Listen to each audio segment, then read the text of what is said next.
Hard work. Hard work. Hard work. Hard work. Hard work. Work. There you go. Forward.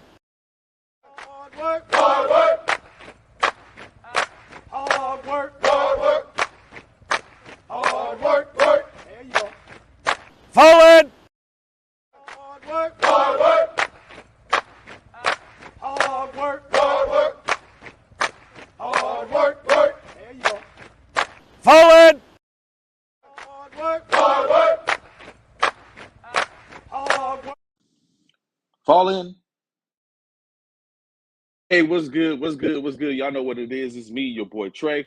And this is E2G Sports Network presents First Formation Morning Sports Talk. So y'all know what it is. Y'all hear the tune. Y'all hear the end of the intro, Fall In. So, of course, I got a couple of special people on this morning. Please excuse the setup for right now. I'm going to work. The show must go on. We had a little technical difficulty this morning, but there was a will, there's a way. So I want to find out how to make it work. What's going on, Lita? What's going on? Good morning. Glad to see you in formation with us this morning.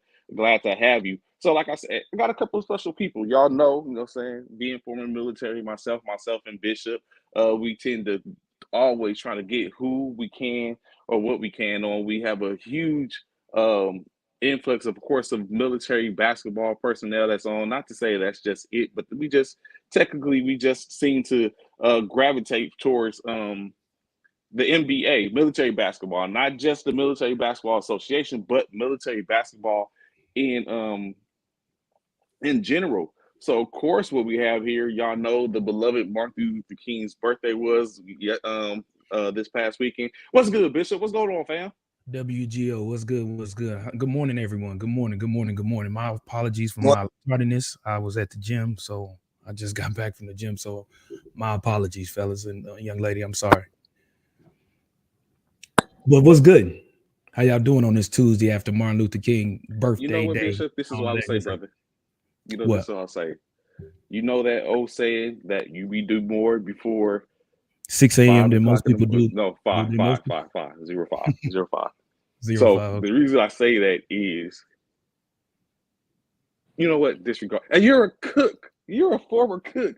I know you can get up a whole lot earlier than 6 o'clock, 6:30, 7 o'clock in the morning to get your workout in and then get into the studio. No, because I got a 6-year-old that I got to.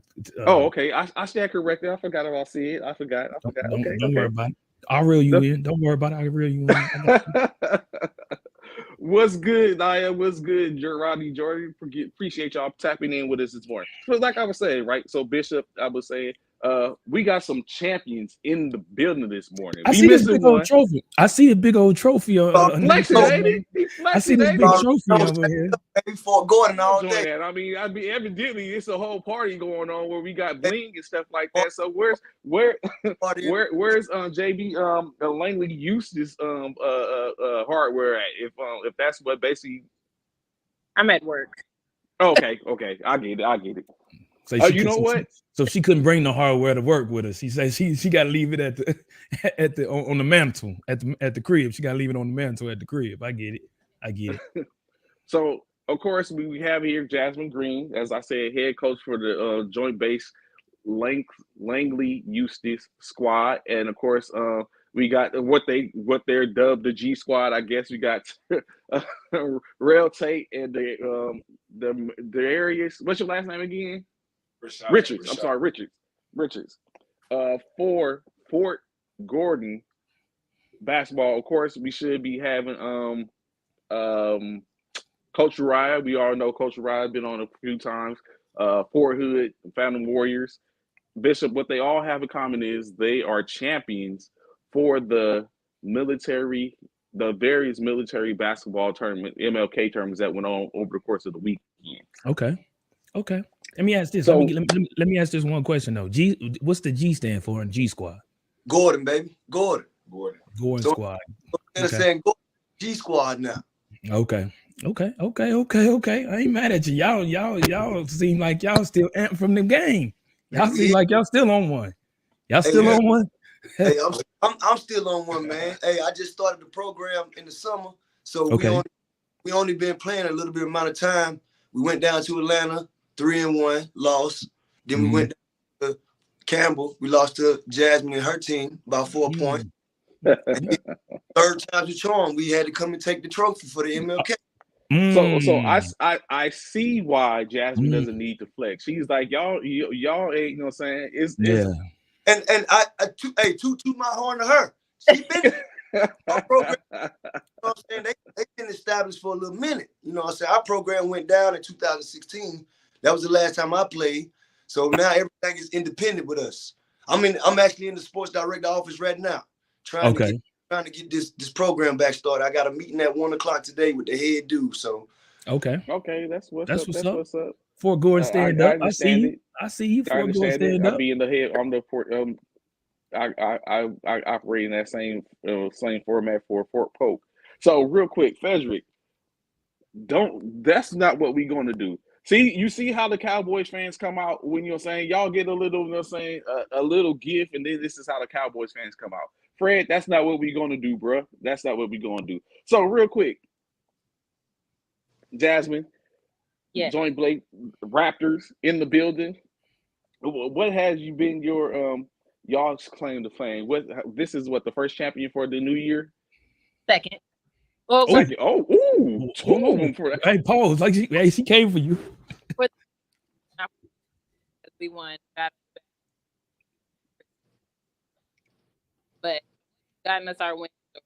Our close losses were we really focus on because our offense, we have,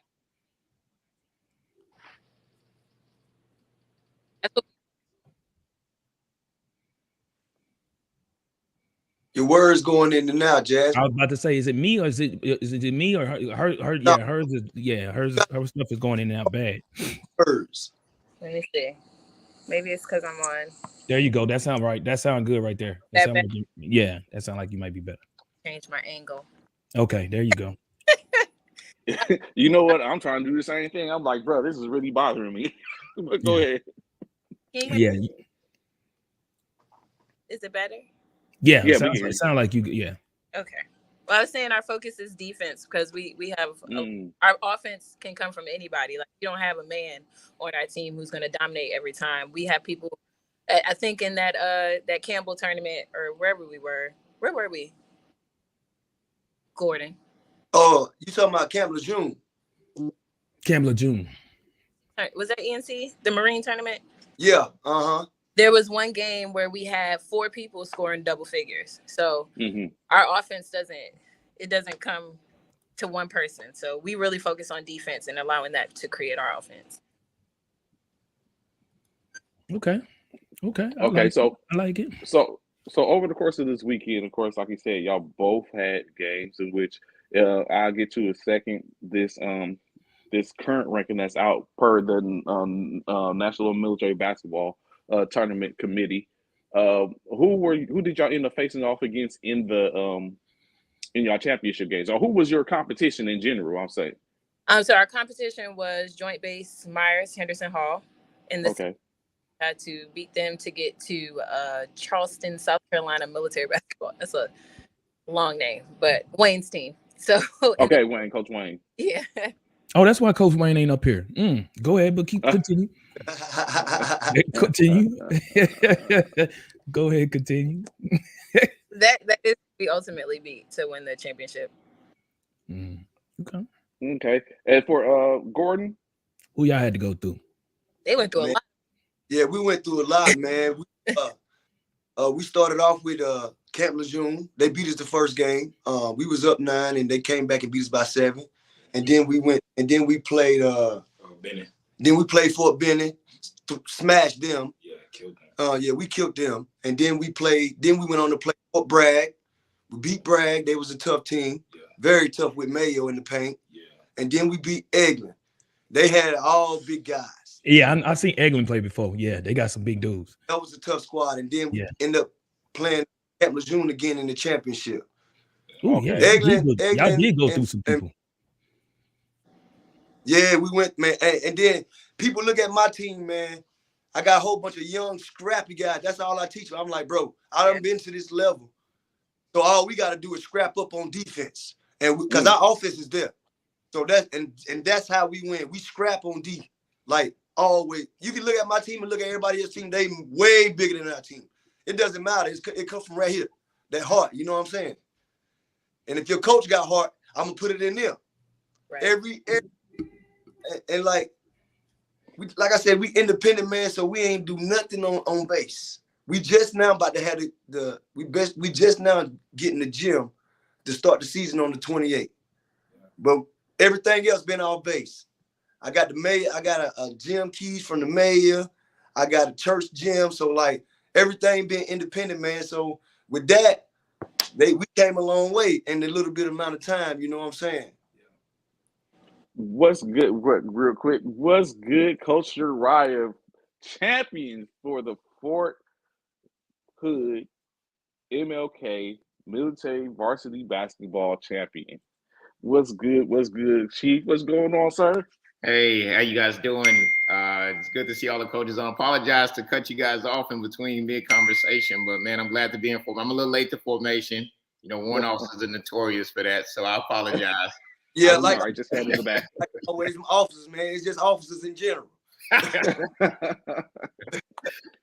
So, Coach Uriah, I was just talking to Jasmine and Rail and Richard about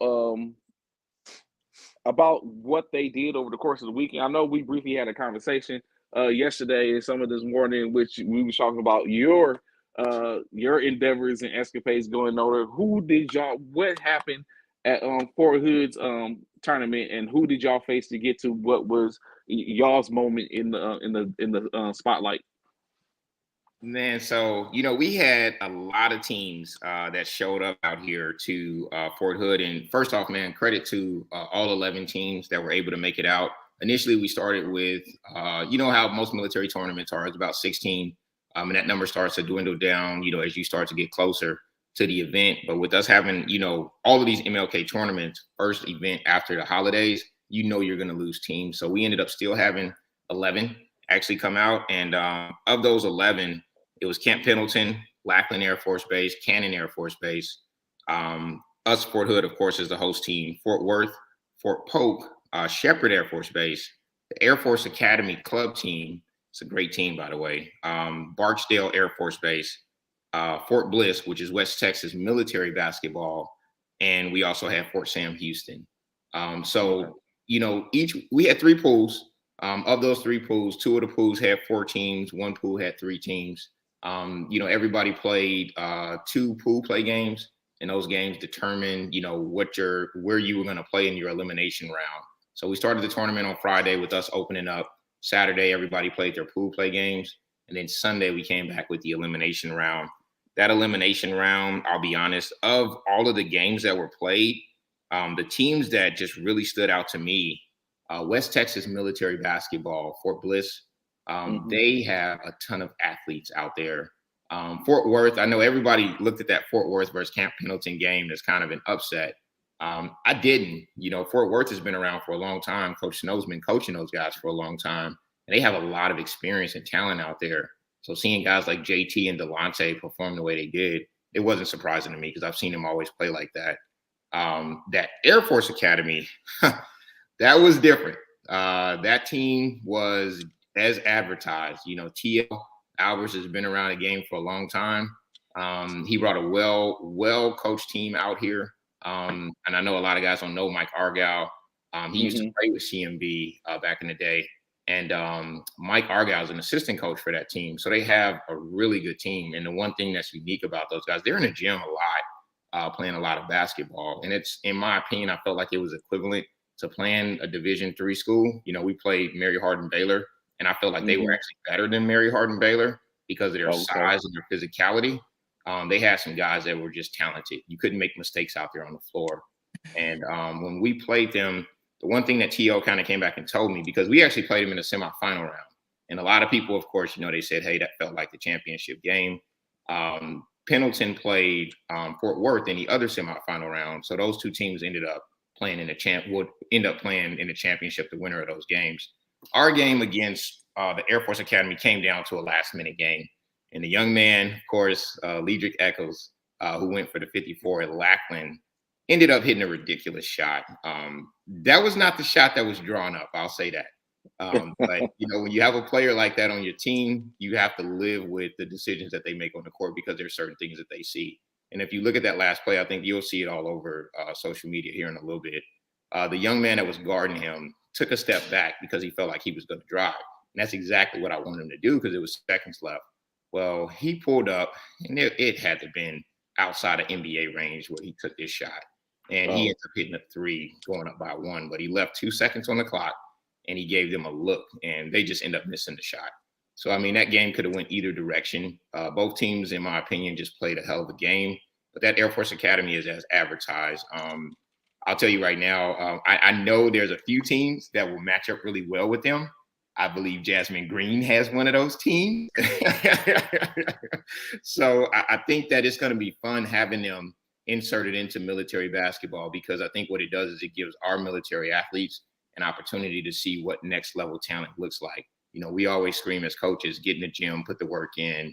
We need you guys practicing. But when you play a team like that, if you are not in the gym running through sets, in the gym putting in conditioning, that team will run you out of the gym in the first 7 minutes. So everything that I've been preaching all year, it finally paid off because the guys came back and was like, Coach, I need an ice bath. Coach, I need some cryotherapy, these young guys. And I'm like, well, they're versions of you, but they're 10 years younger.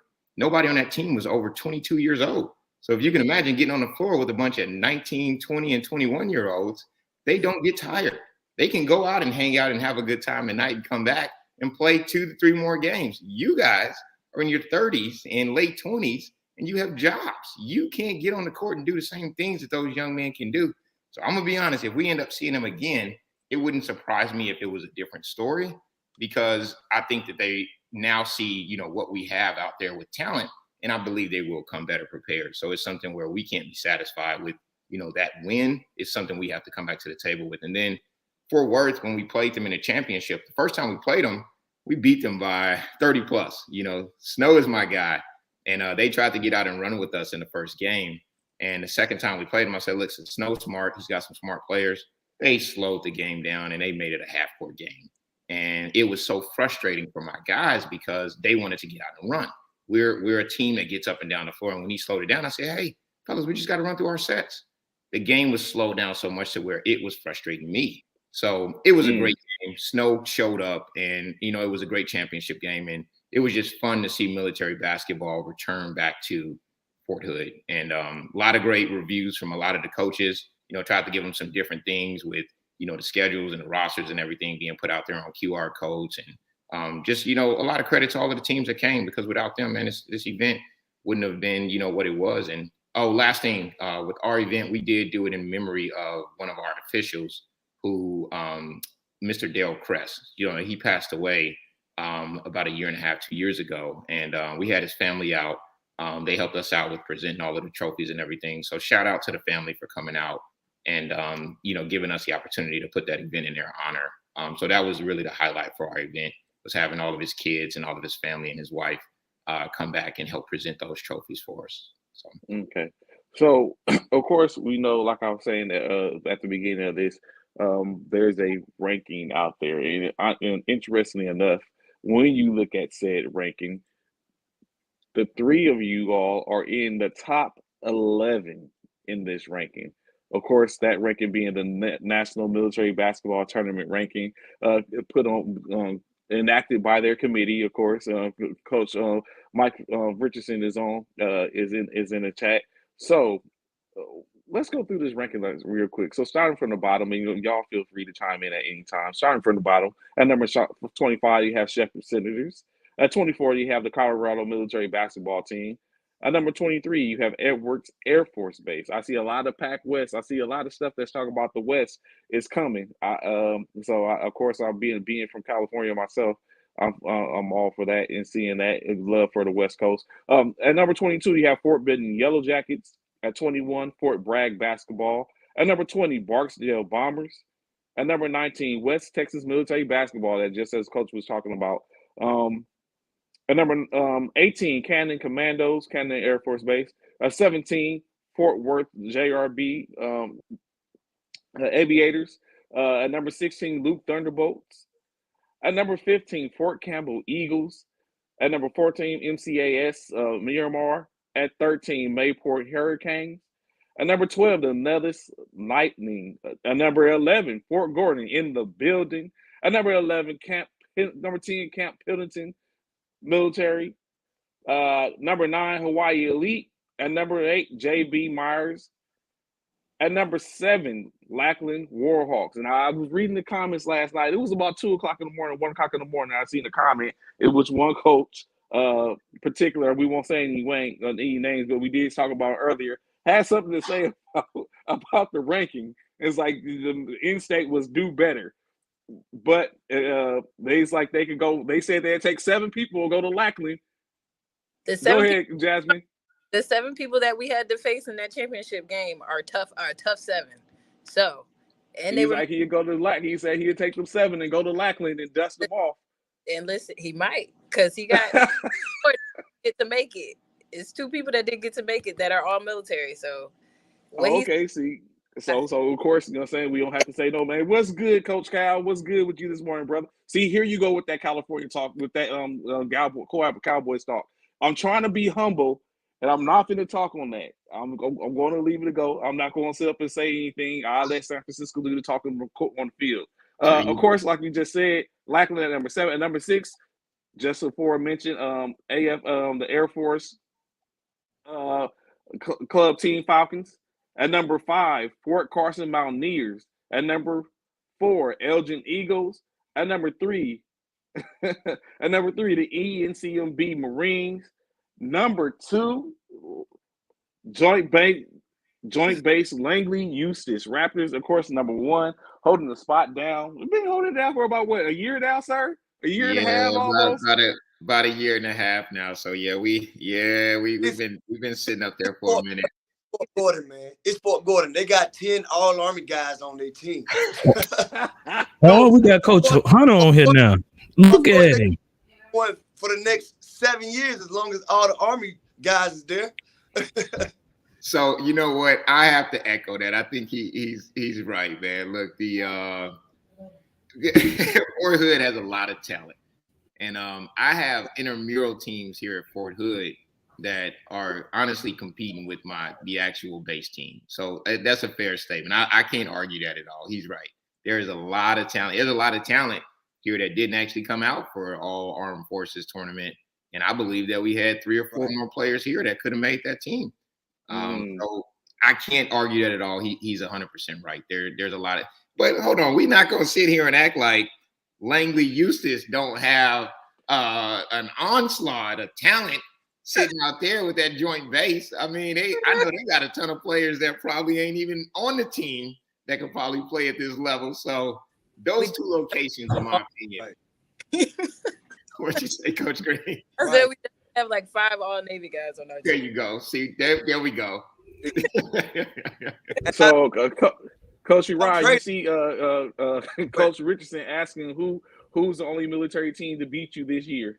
So, hey, look, as we sit at that top, my guys would get humbled every once in a while, and we went down to Lackland, San Antonio, and the first time we played, the Lackland Warhawks, they humbled us. And, sometimes that's the best thing that can happen when you're in a tournament is for guys that feel like they're at the top to get humbled and brought back down to earth. So yes, Mike Richardson, Marcus Hollins, they humbled us and they put us in our place, but it was at the right time and we were able to recover and we did get a chance to come back and play them. And they played us I feel like they played us even tougher the second time versus the first time that they played us, to be honest.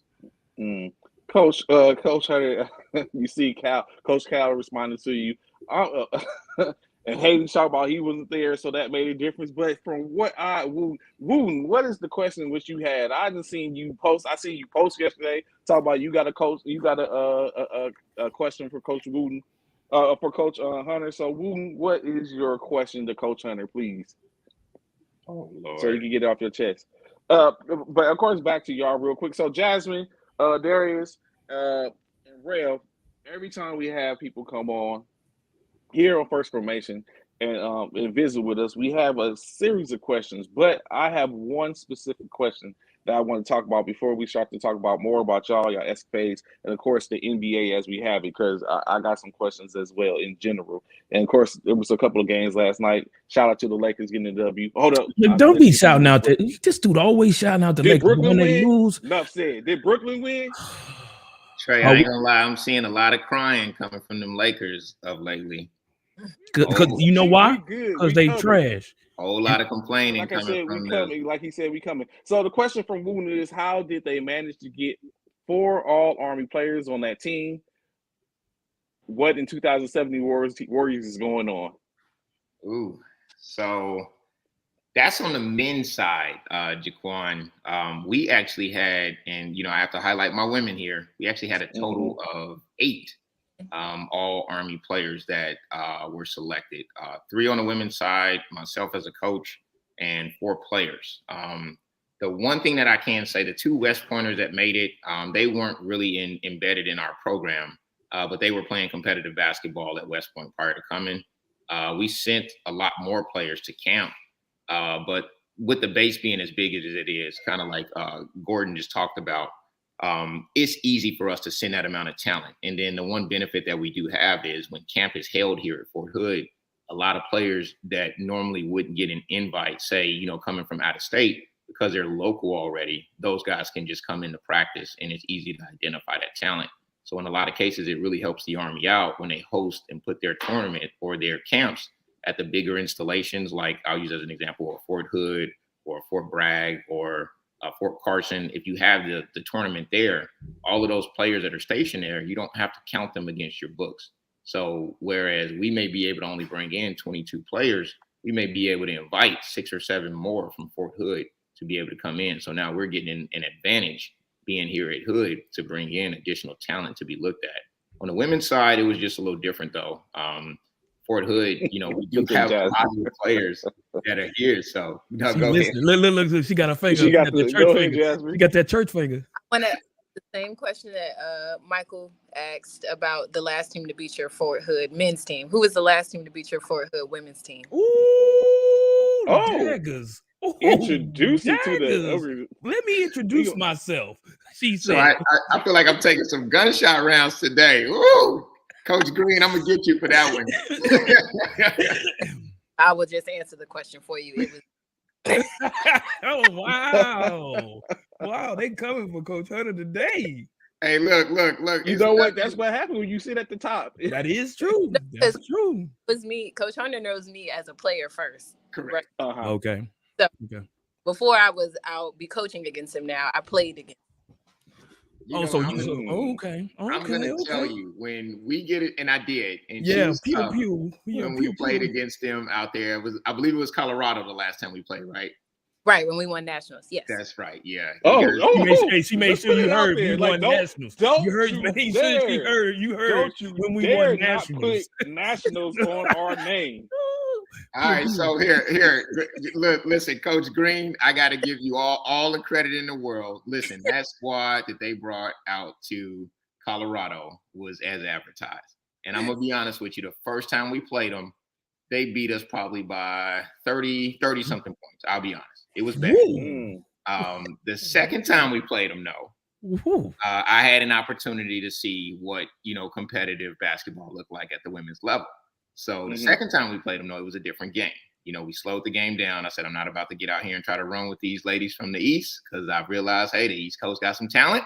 And I said, hey, we're going to play to our strengths. And I think we kept the game within 10 points at that point. But they actually ended up winning. And they had a tough team. And I'll be honest, that team that they beat from El Paso was actually a really, really good team. That was a tough squad that they ended up beating.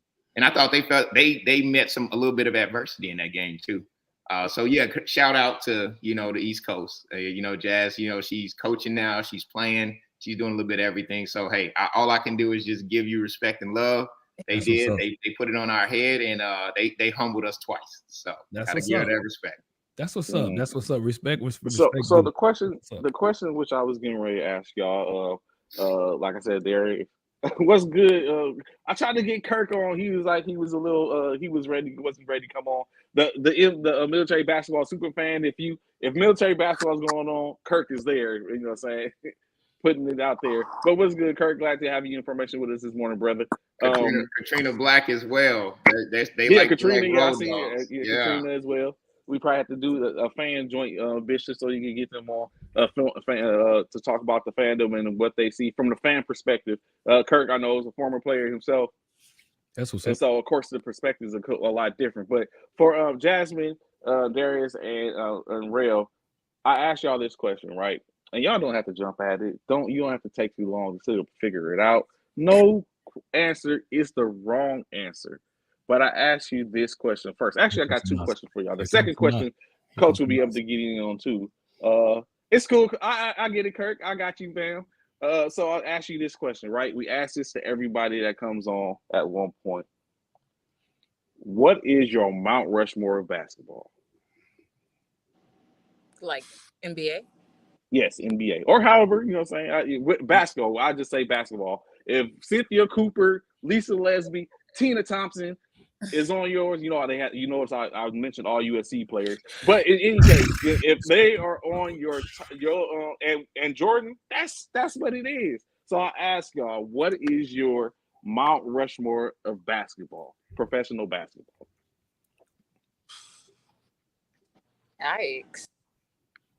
Yeah, because there's only 4 slots. You got to give her. Oh, you said 4 slots. Only 4 slots. Okay. Yeah, it's only 4 slots. It's only 4 slots on Mount Rushmore. It ain't 5. It's only 4. Come on, G Swat. Who y'all got? We waiting. Let's see. I see y'all over there. I got doom, doom, doom, doom, doom, doom. Favorite people? Oh, the best. No, the who you feel is the best to represent Mount Who would be Rushmore? your Mount Rushmore? Yeah, best to represent Mount Rushmore in basketball, NBA, WNBA, whichever one. That's hard. I'm thinking too. I feel you. I feel because it's only 4 slots. I don't know. It's only 4 slots. I'll probably have to start off with Jordan. You know, probably the greatest to ever play the game. Okay. You know. Fair. Okay, that's one. That's given. Yep, I'll give you that one. 3 slots left. But I'm always a BJ fan, so that's number 2. And okay. Then you got y'all. So what we're not gonna do? We're not gonna cheat. That's what we're not gonna do. So Darius, you give me your 4. Rail, you give me your 4. All right. Bet. I like that. Randall said LeBron. Hey, I got LeBron. Okay. He said he won. No, the one that you said first. Jordan? Yeah. I got LeBron, Jordan, Kobe, and I got Shaq. LeBron, Kobe, Jordan, and Shaq. Okay. Got you. Oh, look at Kirk. Kirk was old school. He pulled Wilt in there. Wilt, Kobe, Jordan, Kobe, and Bron. Got you. I got you. I like that. I'll probably go Jordan, Allen Iverson, since he changed the whole culture of basketball, you know. Okay. I'll go Kareem, you know, the most unstoppable hook shot of the game. Love it. Okay. I'll probably, me personally, this might sound, I love Tim Duncan, so I'm gonna have to go to Tim Duncan. I like it. You know what's interesting? Darius is the first young cat that got on here. It didn't reference new school. Thank you, Anthony. I don't know why either, but we're going to keep it at what it is. I'm going to say this is hard because I don't like superstars. Okay. Like Chauncey Billups is my favorite. Okay. I like Chauncey. I remember Chauncey. On my 4. So I'm saying LeBron, AI, Steph, and Candace Parker. Okay. I like it. So AI got to be up there. Okay. I like it. She threw Candace Parker in there. I like it. Her first dunk ever in person. So. Okay. But I thought Lisa Leslie did dunk before she did though. No, she dunked in. Candace Parker dunked in college. Dunk last. Okay. I like it. That's what's up. You had another. So Jasmine, I know you. Okay, I know Jasmine's gonna start moving around. So real quick, right? I won't get to that question that you spoke about briefly, Coach. I got you. I seen your message. So I got an interesting one for y'all, right? Before I get into we get into some of the NBA topics. Who was the one player, whether it's a coach from a coaching aspect or from those that played their playing aspect, who is the player in NBA military basketball that gave y'all buckets? Who is a player that y'all could go back to and be like, yo, I didn't know what. Look at Jasmine like, yo, ain't no one giving me nothing. What you talking about? Who is the player that y'all can recollect that gave y'all buckets? It's like you couldn't do anything to stop them. You couldn't wait till the game was over. You know what I'm saying? Who was that person at this point? Shout them out. Like in the tournament or just overall? Just in general, just throughout your basketball. Overall. Just since you have been military basketball. You play ball, yeah. That like you can go back and you can recall. That stays in your mind that you know. They live rent-free in your mind because they gave you buckets. Yeah, they gave you buckets. I was stationed at Fort Belvoir. I played All Army in 2010. But Cleve Richardson, or Richardson, whatever. He was stationed at Fort Lee. He came from officer school. Cleve was a damn problem. Cleve is a problem. I haven't seen him play ball. I haven't heard his name. I think he's still in. Oh, matter of fact, no, I take it back. Mamadou. That's tough. Y'all know Mamadou? Yeah, tracking. He was stationed here at Fort Gordon. By far the best dude I ever seen play in the military. Yeah, that name rings out across the board. Yeah, Mamadou that's tough. Is tough. When you can score 30 points and not eat because of your culture, not drink no water, and you still score 30 points, come on, man, that's a bad man, man. Ramadan. Hey, Ramadan, yeah. I would. Yeah, he did that at basketball camp a couple years ago. Ron told me. Bartley told me. Yeah. For you, Coach Uriah? I would go, shoot. I'm about to be universal here. So James Lewis, I got to see him play towards I'd say mid to late part of his career. When he was out there in Korea with us, just a problem. I mean, he could play perimeter inside out. He's more inside now as he's a little older. Preston Beverly for the Marines. I think he's one of the top 5 players in military basketball today. That's the big kid. He's about 6'7", 6'8", combo player, stretch four, can kind of put it on the floor, play inside out. I think he was a single. Well, I won't say single reason why, but he was a big piece of why the Marines made it to the gold medal game this year. And then Coach and Ray, got to give some respect to Coach down in Lackland. He's just one of those players that when he's playing on the other team, it doesn't matter where he's at on the floor. You just can't account for him. You don't know if he's going to turn into a defensive nightmare, if he's going to be an offensive weapon. He's just a problem out there because, at this level, he's more of a hybrid player. He can play all over the place, and then he can guard anybody from 1 to 5. So those are the 3 that stand out to me that whenever I have to face them, they are just a nightmare matchup for me because I'm like, what am I going to do with these 3? Calvin says, who a toughie? Franchise? $10 Air Force Base. We call it a franchise.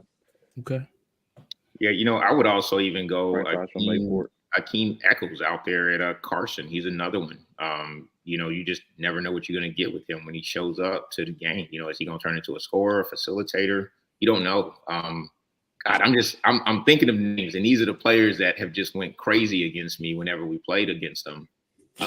Bill, as a veteran out there at Fort Benning, he's a problem. Just with his size, he just knows how to score around the basket. Ray Robinson, it's another one. Okay, Darius, I know you're getting started in your military career. Who at this point had gave you buckets to where you was thinking for a second like, yo, this ain't what I want. I don't know if I was ready for this. It'll probably have to be against Coach Jasmine's team. Lou, his name is Lou. I want to say his name is Lou, huh? The shooting guard. No, the big Lou. James Lewis. Yeah. Lou. Yeah. When we played him, it was no answer for him down low at all. We had nobody that could stop him. And I like to consider myself somewhat as a really great defensive player for real. And it was nothing I could do with them. And her whole team was definitely well coached. She had a lot of shooters on that team, a great point guard as well that was really good at handling the ball.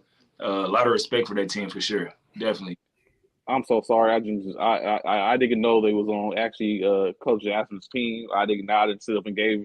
Now I didn't sit up and gave her like, hey, you know what to do. So, Coach Green, who is a player, whether it's at the coach or during your playing time, or one and the same, that has gave you buckets where you was like, yo, I can't. This is not what I wanted. First of all, that would never happen to me. Okay. I have too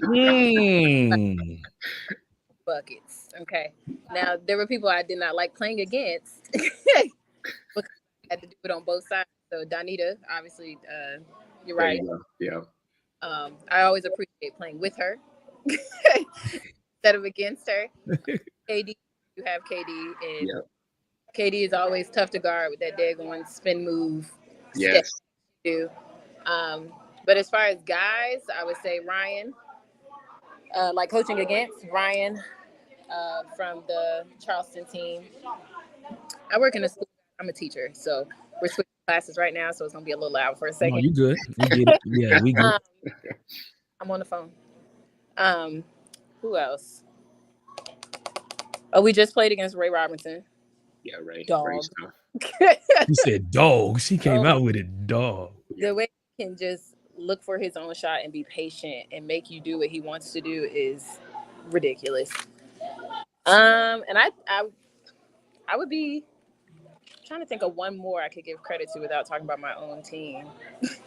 Because I think we have all the problems that most people would face. I don't know.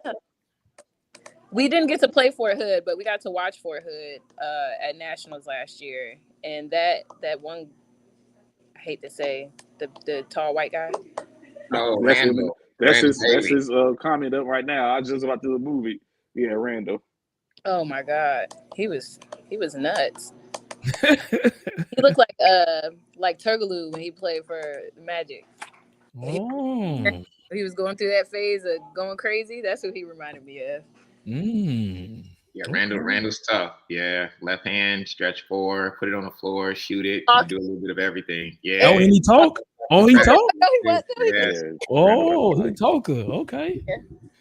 Yeah, Randall gonna talk to the other team, the officials, the coaches, the players. Like, he's talking to everybody on the court. Okay.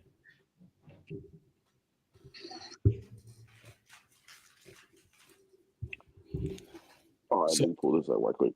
So go ahead, Bishop. Go ahead. No, so I know that it's a question out there because it's NBA basketball, military basketball. So let me ask y'all, the G Squad, of course. Let me ask Coach Green, and of course Coach Connor is on here as well. If y'all had to pick the top 5 military basketball players in the NBA, military basketball in the NBA, who would be the top 5 military basketball players in the M? Mike Bravo Alpha. Let's go. Well, only the tournaments that I've seen from Atlanta and Camp Lejeune and then Mayport. Jasmine got a point guard on there that I had voted for. I mean, a shooting guard that I had voted for the All American team. I think he had like dreads or. Yeah, Junie Flowers. He's tough. Yeah, he's tough. And then I got 3, but I'm not gonna put them on there. But I got 3 tough ones on my team. No, and the reason why I say this because we trade out. So okay. Train up. I got it. I don't have no all Army nothing but me. But I'm a player coach, so I can't put myself there. But everybody else. I got 3 players I got 2 that can go all Air Force right now, and I got 1 that can go all Navy. So that's why I say I got 3. But Camp Lejeune, they got number 1. Oh yeah. The dark Andrew, yeah. Oh, he's bad. Bad, yeah. He just made all tournament team yesterday. He's bad. I got him. Let me see. You said 5? Yes, sir. always say the point guard from Eglin, number 10, the All Air Force point guard. Oh yeah. Tough. He's tough. He was killing us. Yeah, but one person that beat my team, I tell you that. Let me see. Coach It's Tate, Coach Richards is asking you who are the two that can go for All Air Force from your team. Oh, we got this guy right here, Richards, him, and then I got a shooting guard. He's real fast. His name is Hector Melendez. I promise you, I'm vouching for him. They both can go Air Force, at least go try out. And more than likely, they're probably gonna make it. So just get with me, man. Hit me on my Facebook. I'll let you know their contact information. Let me see. Trying to think of all the teams. Eglin had a big man on there, man. He was trying to get busy. Oh, number 34? Yeah. He was trying to get busy. He posting up, shooting threes. I can't remember his name. But the only bad thing about him, man, he argued too much. If you ain't got no history with basketball, you ain't gonna make it too far. If you arguing with your team and stuff, you ain't gonna make it too far. That part, okay. But he was tough. What team was out there? It's hard, man, because I really didn't get to see no other teams play other than them that stood out to me. Okay. Definitely them three, and the dude from Jasmine team. Yeah. I have to think about Jasmine. She talking. I don't know if she heard you. Oh, she talking. Go ahead, Coach Uriah. So I'm gonna go off of recent, what I've seen over this last year and a half, maybe 2 years, and it's actually a little universal. So I have to go, and this is in no particular order. I'm gonna get a whole bunch of backlash from folks, but so you'll get it anyway. It's gonna come regardless. Yeah, I have to go. Alex King. He's out at JBLM in Seattle. About 6'9", 6'10". The hybrid player can kind of do a little bit of everything. He was on the All Armed Forces team this year. Made all tournament team. I'm gonna go Navy and go Christian Barrett. I believe that he's one of the top 5 players in military basketball. Colton Ray is another one down there, and I think he's stationed in Lackland or Fort Sam Houston down there in San Antonio area. Colton Ray is just, everybody's seen him play. Preston Beverly from the Marines. Like I told you guys before, I felt like he was the reason why the Marines were in that gold medal game. Another 6'7", 6'8", combo lefty, kind of do a little bit of everything. And then, I'm about to do this and put him out there. But a lot of people may not know who he is, but Ledrick Eccles. Ledrick is here at Hood with me. And, I have to give him a lot of credit. There's not a lot of people in military basketball that can check him. And I'm kind of throwing him out there a little bit. That's the one that played for All Army, right? He has not played for All Army yet. And I say yet because he will get an invite. He deserves one. This was a young man that put up 54 in the Joe Hall tournament. Ooh. The one that scored the one that scored the that basket to beat the Air Force Academy. I say, can't no one check him.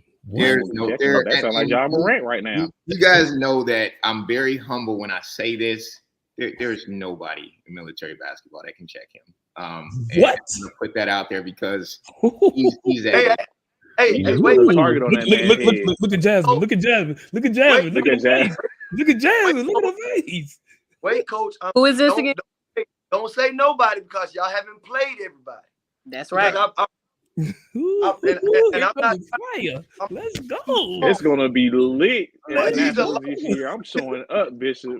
I'm pulling up to San Antonio. I gotta be there. So, until we match up, just say as of right now, Coach. Okay. I got I'm for that smoke. I promise you, I got locked down defenders, man. I promise you. So just say Coach Cal is second in his motion. So all I'm gonna say, and you guys know this, most of the time I come on very humble and I am very relaxed in saying, hey, this guy, is gonna I'm gonna try and help y'all out as much as I can here.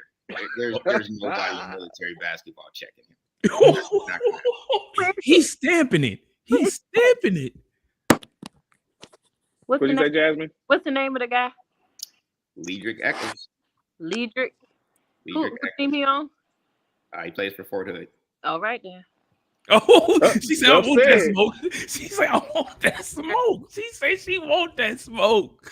Nationals is going there. Say that, and we focus on that. And you know, as a coach, I want you guys to put all of the attention and focus on that one player. He ain't putting it all on him. Your whole team. He put it all on. So you know what's crazy about that though, right? Jaquan Wooten came out and kind of gave the blueprint already. He said it's a lot of talent here. I'm telling you guys, he did not play all armed forces. He didn't get an invite because he was PCS. Because he was going to from Korea. Yeah. And I'm gonna tell you right now. Oh man, I track thing, man. I know. I've had a lot of talent come back here right. to Fort Hood that has seen him play. And these guys I would have put in that category. They have all told me that is clearly one of the best basketball players I've ever seen. So I'm trying to help you guys out as much as I can right now. It's going down nationals. I'm showing up. I'm making sure I'm at nationals this year. Where's nationals? Without a doubt. Where's nationals at?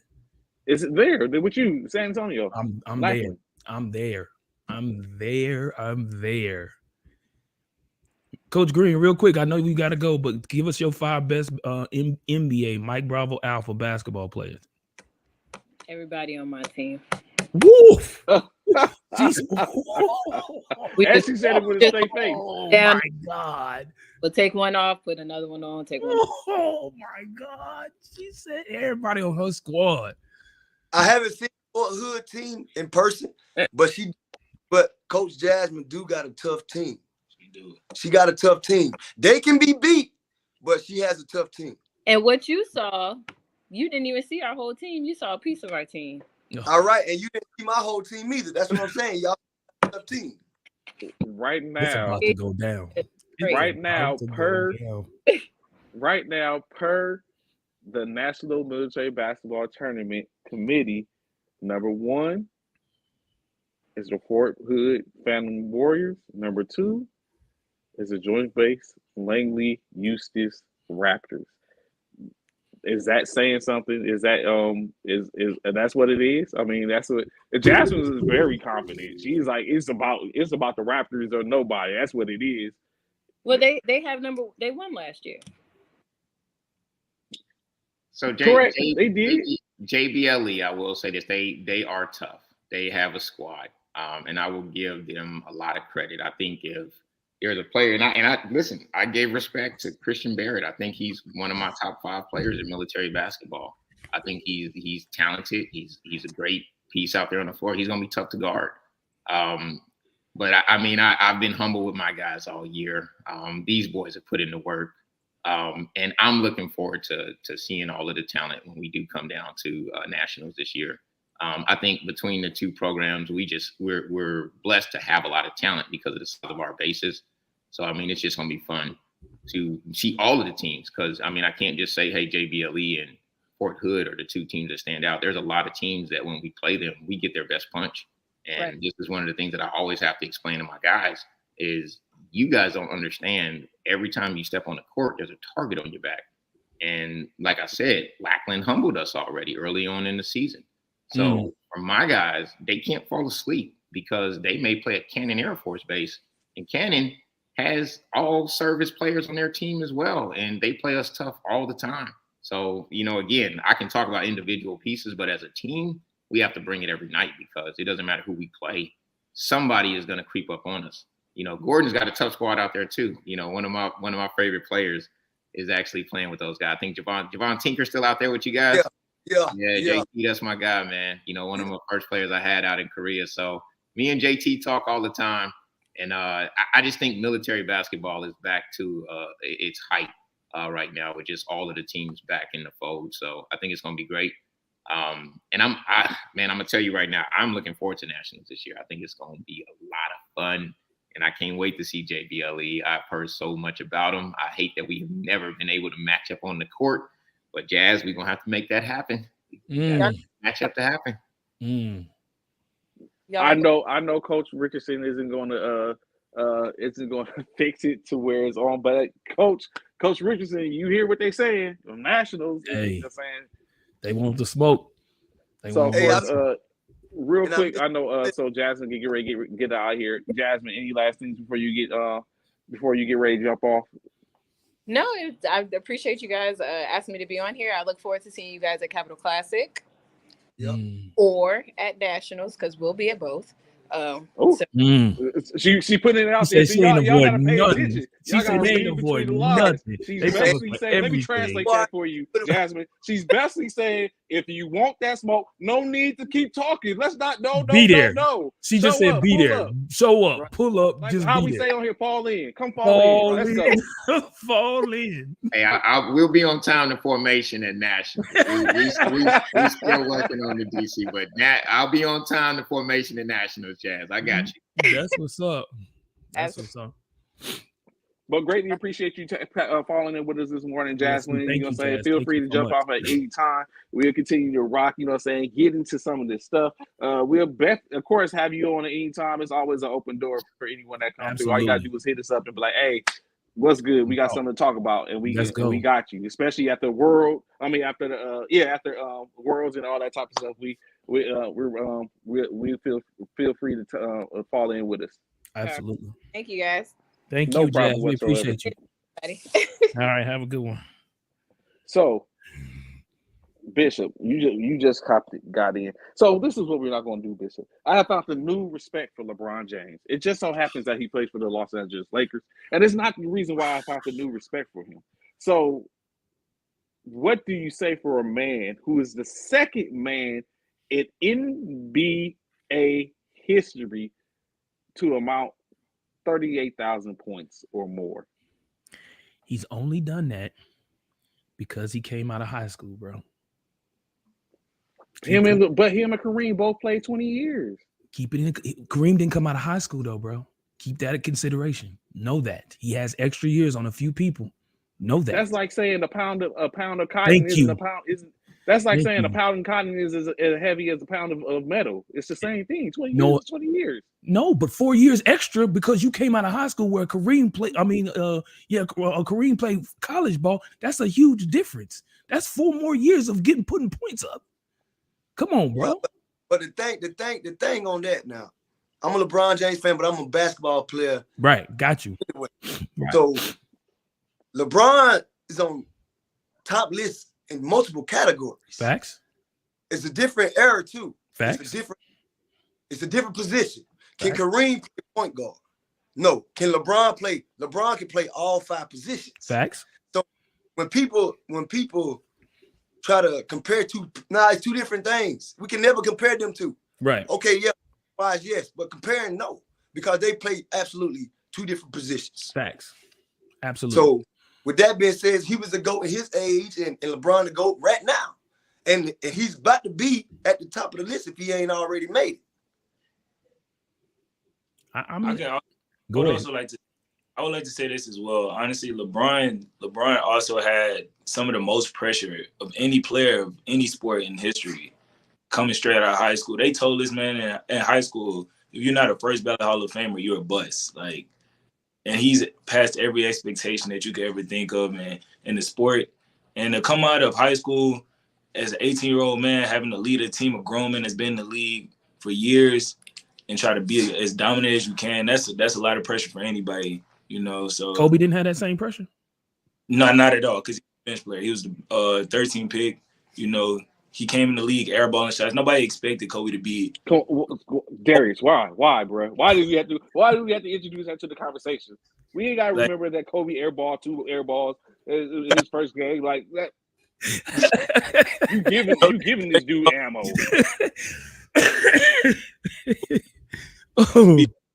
Still a legend, you know. Top 5 for many, you know. So Kobe did his work ethic, but the expectations were very different. Very different. That's fair. Now, what I want y'all to understand, G Squad, I want y'all to understand, I know Coach Hunter already knows, I don't hate or dislike LeBron James. I don't. The dude is a phenomenal basketball player. He's he's a freak of nature. I'm not taking anything away from him for that part. I'm not. However, I don't personally put him in GOAT status. I don't put him in GOAT status, and that the reason why, and I've explained this to Coach Hunter, and I've explained this to Trey, my compadre, for one reason only. The reason why I don't put him in GOAT status, he chased rings. None of the other people chase rings. That part. He chased rings. That's it. That's why he's not a GOAT to me, in my personal opinion, bro. That's me. So, just to play anti-advocate to that conversation, yeah, he's won rings, and he has been the catalyst or the linchpin, whatever synonymous you want to say with being the reason is. He has been the reason. What team won? Only one team. Well, disregard. Don't even strike the last statement. Okay. From the record. Okay. But he's won rings, and he's been a large part of winning the ring. Wouldn't you say? I'm not debating that fact. He had to go to Miami to win a ring. He had to go to the Lakers to win a ring. He had to go back to Cleveland to win a ring. That's all I'm saying. He had to. He chased all 3 rings in which he got. He chased them. Kobe didn't chase a ring. Michael Jordan didn't chase a ring. Magic didn't chase a ring. I'm just saying, bro. Proof is in the pudding. These people didn't chase rings. Yeah, I'm actually with Bishop on this. The only, and you know this already, Trey. the biggest issue I had, and obviously I'm from Chicago, so right. A little bit of bias here, but LeBron, you guys, every time he went back to one of those teams were stacked with talent. And it wasn't like that talent organically came to where it was built through the draft or it was a trade made that came to the team. He decided, I'm going to go to Miami with 2 other superstars. He decided, I want to go back to Cleveland now that they have 4 first-round draft picks on their team. That part. He decided, I'm going to go to L.A. and force them to bring Anthony Davis in. So I give him credit for 3.5, 4 rings that we can put the bubble ring in there as a half ring or whatever you want to give it. There you go. I love Coach Hunter, man. At the end of the day, listen, when he says chased rings, that's the definition of the AAU version of the NBA. That's what you have. You have guys that say, I want to go play with my best friends and my buddies. And then look at this year. Now we have another season, and I love that Broussard pointed this out. Why every year when LeBron is not in a championship position, his team always needs help. He always needs help. He's always hurting. It's never a situation where you have enough. You had Julius Randle, you had Lonzo Ball, you had Brandon Ingram, you had all these young guys, and you didn't want them. You got rid of them. You decided, I want Anthony Davis and Russell Westbrook. That was your decision. You asked for them to come there. So now that they're not panning out and working out, you want the Lakers to salvage off all of their future so that you can win another ring? No. So listen, 38,000 points. You're one of the greatest to ever play the game. You ain't going to be in a GOAT conversation ever in my book. Thank you. Ever sounds like a long preaching time. Right now, bro. Ever. Preaching. Preach, coach. No. Let them know. Not going to happen. Everybody entitled to their own opinion, man. Everybody. Come on with it, G-Squad. Come on, let's hear it.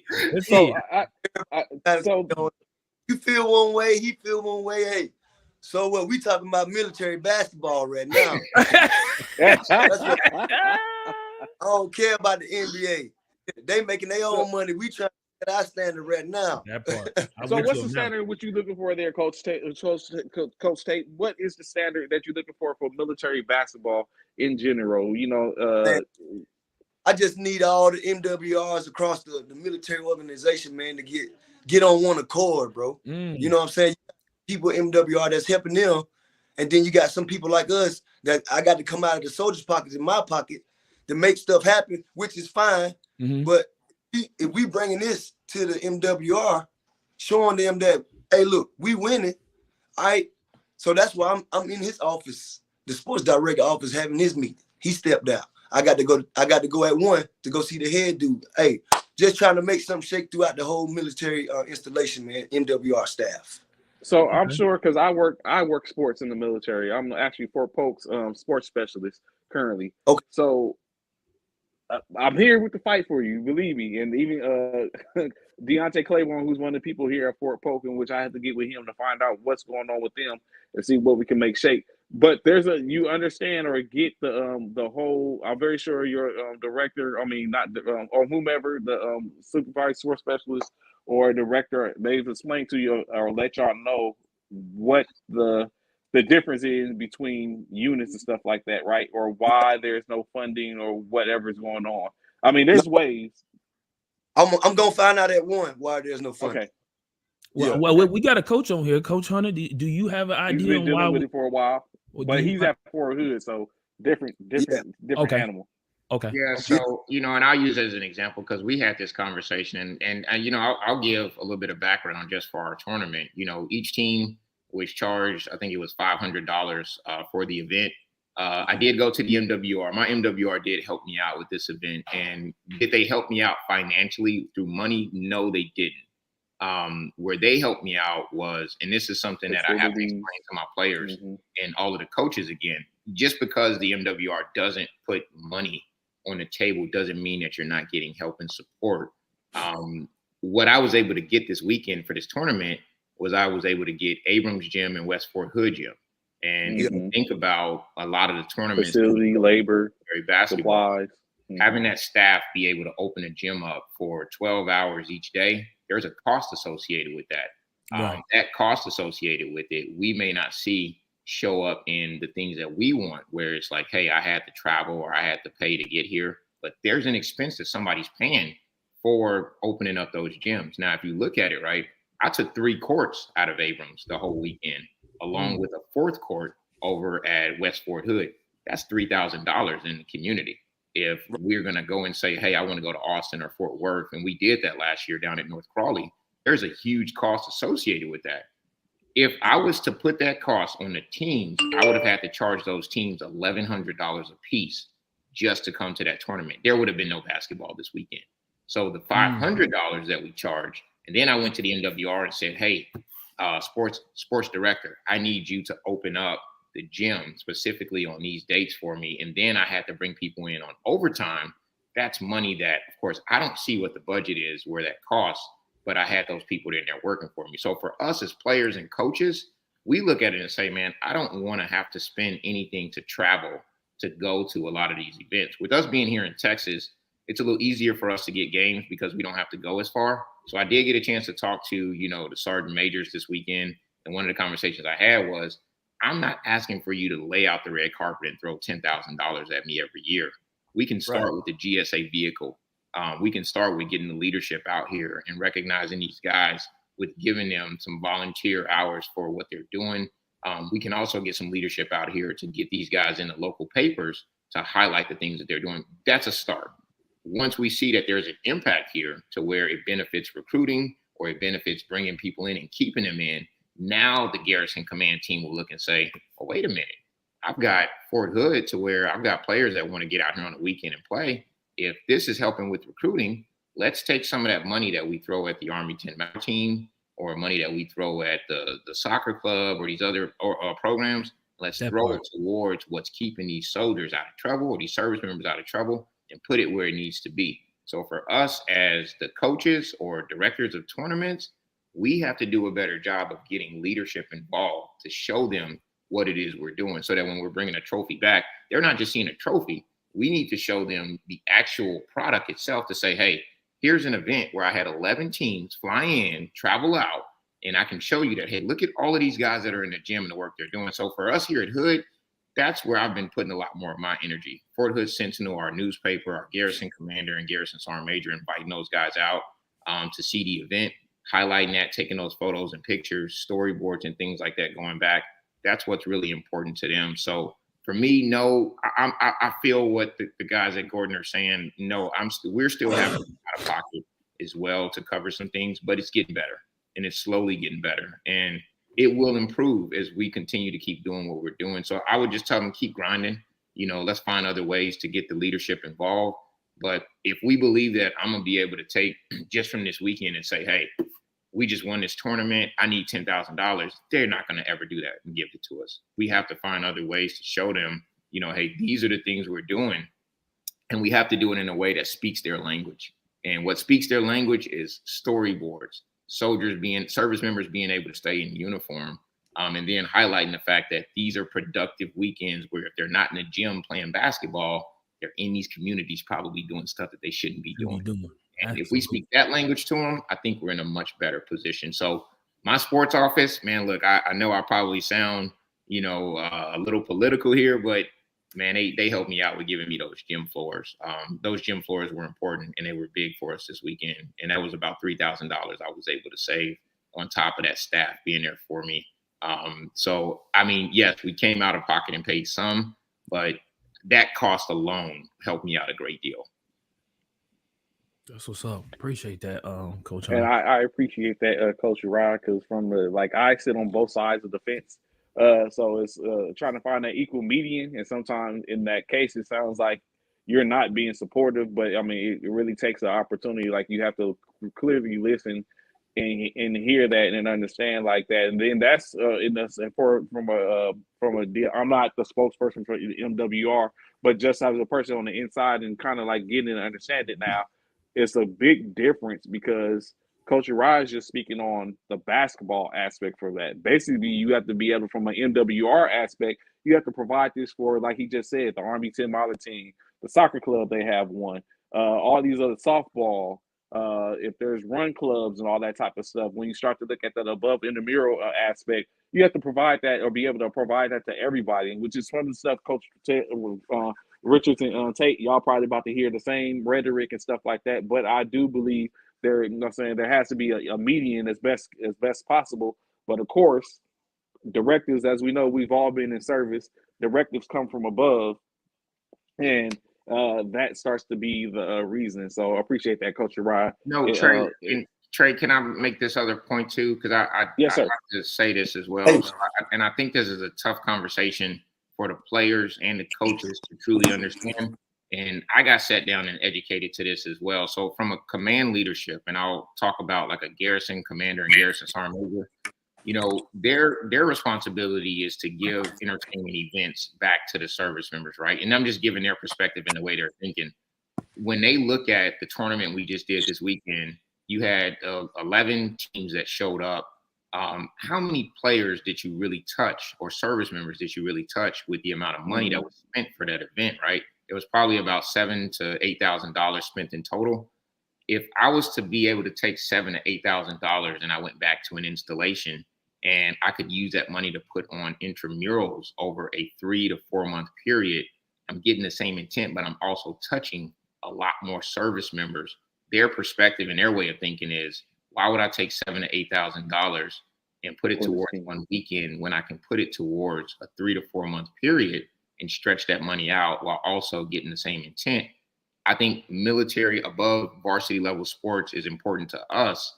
And I think sometimes we can't get, you know, caught up in our bubble, you know, what's important to us. And sometimes we have to be able to look at it from their perspective and understand, okay, how do I leverage and how do I look at how they're looking at things and be able to kind of get into that and say, hey, where can I, you know, fit this in to show them that this is important. This is something we do. And I think that's where we're missing that biggest piece, because in all reality, and I don't want to come off harsh when I say this, do they really care about touching 11 teams over a weekend? No, they don't. I care about my installation and being able to touch hundreds of units versus 11 teams. But if those 11 teams are helping me bring hundreds of units into formation, that's a completely different conversation. So that's where we have to get outside of our bubble and look at how can we impact and touch the rest of these organizations, the rest of these units. And I think the recruiting piece, I'll say this, I think that's one of the areas where we can definitely look at and say, how are we keeping service members in uniform? That's a story I think that's not being told. And I think we have to do a better job of that as coaches and as players to show that military basketball is keeping me in uniform, it's keeping me going, something that keeps me alive.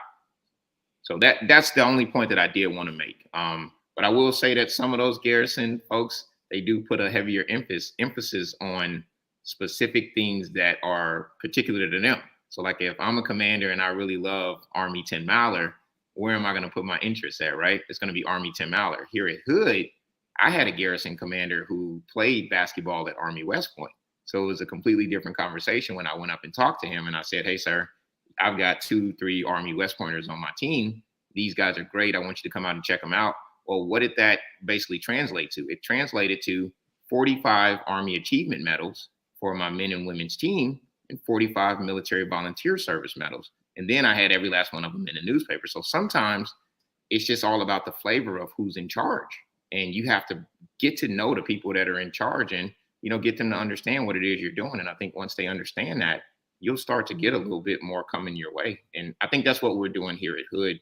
And my thing is I just want the players and coaches to understand that, the tournaments and events we do, they're important to us, but they may not be as important to the folks that are in charge, if that makes sense. It's a whole different it's like a comprehensive look at everything. So believe me, like having to learn it and then try to give that same rhetoric to people, because just like Coach Kyle was saying, like it comes up the same thing. I get the same questions like, oh, softball, what about softball? Or what about the Army 10 Miler? Because currently the Army 10 Miler is the only thing in which we really support, honestly, because that's got the funding for it. So I can put forth, and you got, like you said, it comes to budgets and stuff like that. When you take a look at consistently, there's been a lot of change across the board in DFNWR. So that causes a whole big different pot in which everyone doesn't have the same type of money. Of course, Lackland's is different than what Fort Polk's is. Polk's is different than what Hood's is, and so on and so forth. But there is, I believe firmly, there's a blueprint for everything. You just have to utilize that blueprint for what you have going on, and then to make it work into that aspect. So it's definitely one of those things that, which this could be a conversation that could go on for days, or a conversation. But the end state is everyone wants to get to a certain point, so that way no one has to feel that Lackland is getting this type of money, or this is what's going on in Hood, and why can't that be going on in Gordon? In which, but first and foremost, everyone has to be willing to sit down and listen and hear everyone's side to have an understanding, as opposed to talk to one another, as opposed to talk at one another. And that's the thing. And Trey, the other thing I would also say too is when you see these figures like Mike Richardson, and you see folks putting on tournaments, sitting on the side for these events, go and pick their brain. Go ask them, how are you guys able to put this tournament on? What are you guys doing differently here at Lackland, down there at JBLE, over here at Fort Hood, and how you're able to do this and make it success? Because that's part of the problem too. A lot of us see this stuff going on, but we don't understand, like you just said, Trey, every place you go to is going through a completely different issue. Like you said, Lackland's issue may not be JBLE's. Mayport may have a completely different issue. The folks out there in ENC, a completely different issue. But go talk to them, find out what they're doing, because everybody's doing something different. But if I'm successful, if Lackland's doing something and they're successful over a period of time, they're doing something right. So we need to find out, what are they doing that everybody else is not doing? And the folks that are there, they know, and they will help educate you, and they're willing to have those conversations. Every time I go to a tournament, I sit down and talk to that director, and I say, man, I need to know how you did this. What are you doing? What can I do to improve? And that's where we need to start the conversation, talking to those individuals that have been around forever. They have the answers, and they're willing to share. We have to open our mouth and ask those tough questions, though. I was second that motion, and like I said, I'm very sure it's a conversation we're going to be having coming soon with Deontay, as for us to be able to get back in there. And as we're getting, matter of fact, actually, my intramural seasons kick off this afternoon. So at 1:00, I have to go talk to my coaches and representatives. So let them know what everything is going on with the 411 is, so we can get ready. So it's about to get ready to start going down again in the military basketball intramurals and above intramurals, of course. So for Coach Tate and Coach Raya, last little bit on basketball. What is next up for you guys? What's the next tournament, or what's the next event in which y'all getting ready to be at or go to? I have to call. Well, I need to call right now to make sure that Fort Myers got us down for the Capital Classic. But our CMAC starts January 28th. So we jump off to 28th, actually here, That's the only thing. And like the coach was just saying, any little thing helps. Any little thing helps. So they is gonna let me use the gym on base finally. Like, cause we had a practice there. We do everything off base. So now we jump off here at Fort Gordon. So that was a plus right there. And then we go to the Capital Classic next month. And then CMAC. Real quick before you ask the coach, who's in the CMAC conference? Because you're playing in the NBA this year, Coach Roy? No, we in the CMAC. Okay, so yeah. Who's all in the CMAC? Man, it's a bunch of us, man. Let me look. Hold on. I can tell you who's playing in Fort Bragg. I know Bragg gonna come up to the CMAC. Bragg, Warner Rob. Matter of fact, let me look at the schedule real quick, and I'm gonna tell you. I just had it up. Coach Ryan, I know you're independent, so what is that definitely. Like? So this year we did go the independent route. We wanted to go a different look. I mean, being here in Central Texas, it's a lot easier for us to get games. I mean, and we're in a rich area. I mean, we got Austin right around the corner. Dallas is 2 hours away. That Fort Worth area. You've got San Antonio. And to kind of talk about what Coach Tate was talking about, he's right. That travel, it's tough on these young guys to be able to pick up and get on the road and spend all of that money. So for me, you know, we're spoiled being where we're located. So we get an opportunity to play a lot more of your ABA, your pro teams within this area, and we get a ton of invites. So every month I'm having to turn away so many different invites for the guys to be able to play in a lot of local events. But exhibition games across the board, we're going to have like crazy. I got a ton of colleges that still want to play us here. And then I have a ton of military teams within the Central that also want to give us exhibition games too. So my goal here is to keep these guys active between February and March with playing in a lot of local tournaments and a lot of exhibition games, and then being able to give those guys, keep those guys ready for nationals. My guys have played a lot of colleges already early on, but most of these colleges are getting ready to go into conference play and division play, so it's going to be tough to get on their schedule now. But for the most part, yes, we will have a ton of exhibitions. Most of the teams that came down here already, they want to come back. So we're going to look to do some jamborees in February, and we're going to look to do some jamborees in March as well. And we'll look at some of those JUCOs, inviting them out as well, along with Lackland. Us and Lackland, we're pretty close to each other, so we're going to do some more partnership games as well, just to keep both teams active throughout the year. So. Yeah, so I closed the screen. Can you hear me though? Yeah, we can hear you. Okay, so we got Eglin. On the west side, we got Eglin, Herbert Field, Fort Rucker, NAS Pensacola, Maxwell, Moody, Mayport, and McDill. And then on the east, we got y'all. I think that's Pope Air Force Base. And then we got Bragg, Seymour Johnson, Camp Lejeune, Warner Robinson, and then you got us. So that's the CMAC. Oh, that's a great deal. That's a great deal of games right there. Coach Uriah, you see Wayne asked you a question.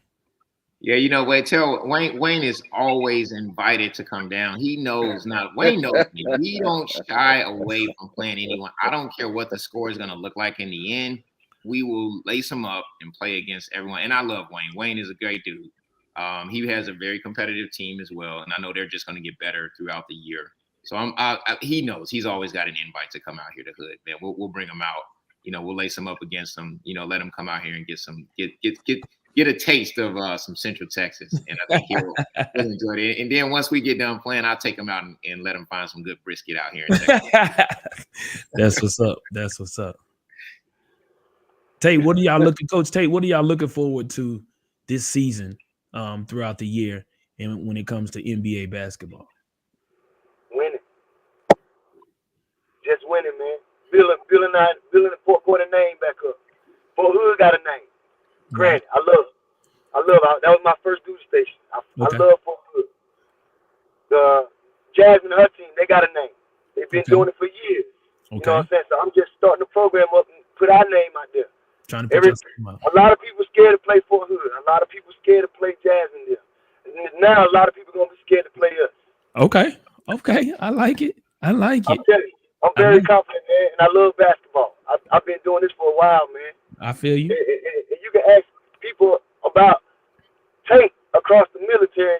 If they played against me, they'll tell you, "Oh shit, I was I was something to be reckoned with too. I wasn't nothing to play with either.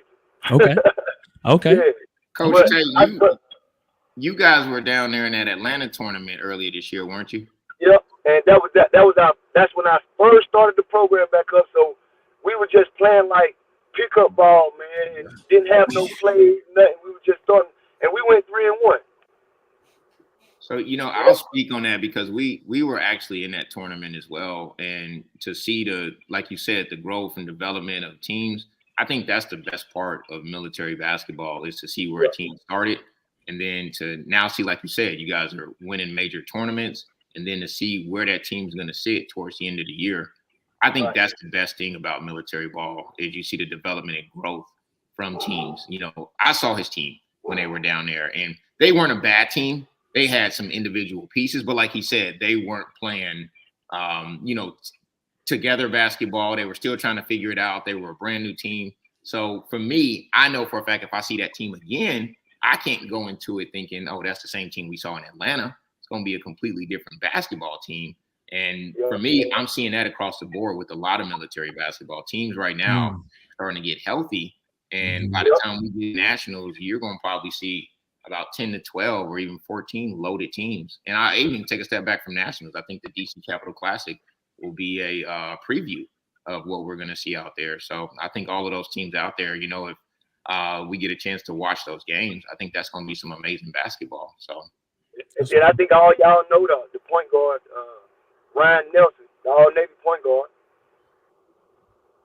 He's here. Yeah, that's right. Yeah, Ryan. Yeah, I'm familiar with Ryan's game. He's just coming back off injury, so I've been having him slowly in the game, trying to get him to come to our team. He's just taking baby steps. But like I said, we trade out, so I'm working with what I got. That's all I can do is work with what I got, man. Give him what I know. Yeah, that's what's up. Oh, Mr. James Harden out there. That's Ryan. That's what he is. Of course. All day, every day, that is James Harden. Yep. So, some nationals, April 27th to the 30th. That's the date, Bishop. April 27th through the 30th? Yes. Okay, yeah, I can definitely. I'm definitely there. I'm all the way there. That's a lot of travel, but I should. I'll put that on. Try to be there because we'll just be coming back from Denver. From Denver, yeah, that'll be. Yeah, I'm all the way there. I'm there. Yes, sir. I'm definitely gonna look. And you coming down, Coach Tate? Y'all be here for nationals. Y'all be here in San Antonio? It's an invite. So yeah, it's an invite. Okay. So we got to win. Well, we're gonna win the CMAC, but if not, we got to get an invite though. Yeah. Say it with your chest, Coach. We gonna win the CMAC. I hope T. Moore's looking too, because he always talking about Eglin. Oh, we winning the CMAC. Okay, he putting it out there already. Because I still got a couple players that ain't even played on my team yet. They injury or they going through family problems. But when the season starts, June 28th, I should have all my players, or after the Capital Classic, I have all my players back. So hopefully we should get something shaking still. Okay. Join the Texas Phenoms, you know what I'm saying? For Hood Phenoms. Put a target on his boys back in that CMAC. They already know I'm always like this, whether I win or lose. I'm gonna talk shit. Keep my language. Always. I ain't mad at it. You got to be confident about your squad, man. If you ain't confident about your squad, who gonna be confident about them? They got to hear your confidence coming from the coach. If it ain't coming from the coach, it don't mean nothing, man. It don't mean nothing. Exactly right.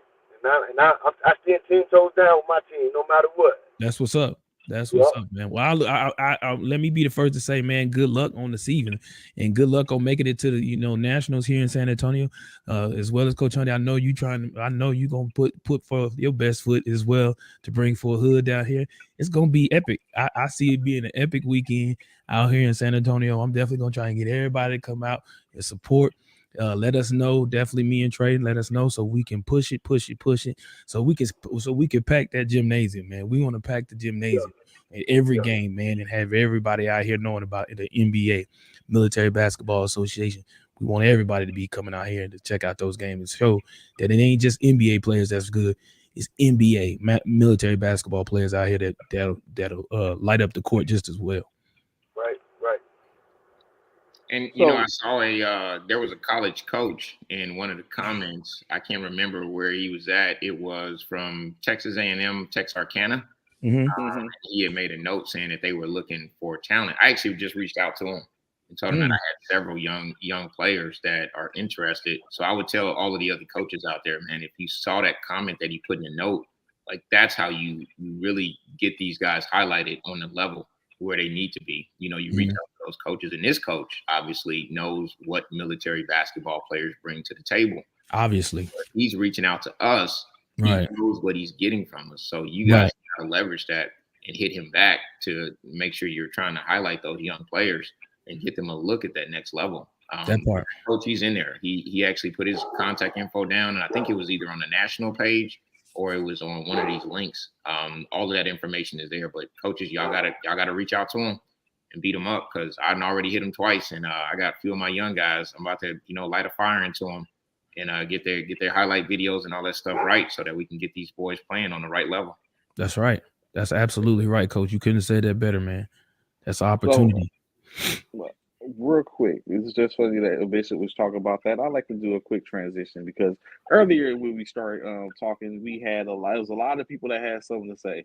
Like I was, saying, first and foremost, congratulations to the Dallas Cowboys. Which I say was a good game. Which I thought of the game last night. It was, I don't watch football. They put I think they put Tom Brady in retirement. So hey, hats off to the Cowboys. I ain't giving them no props, man. Forget that. What you say, Bishop? I ain't giving the Cowboys they ain't getting no love from me, bro. You see what I got up in my background. I don't get no love from me, bro. They got to come see me. In case, real quick, the Dallas Cowboys, of course, Dak Prescott, 25 for 33 last night, 305 yards, 4 touchdowns. Tony Pollard, who I think is about to put Zeke, he's about to put Zeke on the waiver wire. Out of Dallas. Out of Dallas, which I've been saying. Put Zeke on the waiver wire. 15 carries for 77 yards last night. Zeke did have 13 carries for 27. Dak 7 for 24 with a touchdown. Dalton Schultz in his bag last night, 7 receptions for 95 yards and 2 touchdowns. CeeDee Lamb's 4 for 68 and with a touchdown. And Michael Gallup was 5 for 46 with a touchdown last night. Of course, Ferguson and T.Y. Hilton contribute 2 receptions for Ferguson with 23 yards and 1 from T.Y. to Hilton, and then 1 for Ferguson for 24 yards. On the other side of the spectrum, of course, in a dismal showing, 66 times passing. That is a lot for a 45-year-old man. 35 for 66 for 351 yards, 2 touchdowns and an interception. Rashard White carried the ball 7 times for 41 yards. Fournette 5 for 11. Chris Godwin 10 receptions for 85 yards. Julio Jones 7 for 74 and a touchdown. Mike Evans 6 for 74, and Kay Alden was 4 for 58 last night. But they sent Tom home. That's it. It's a wrap.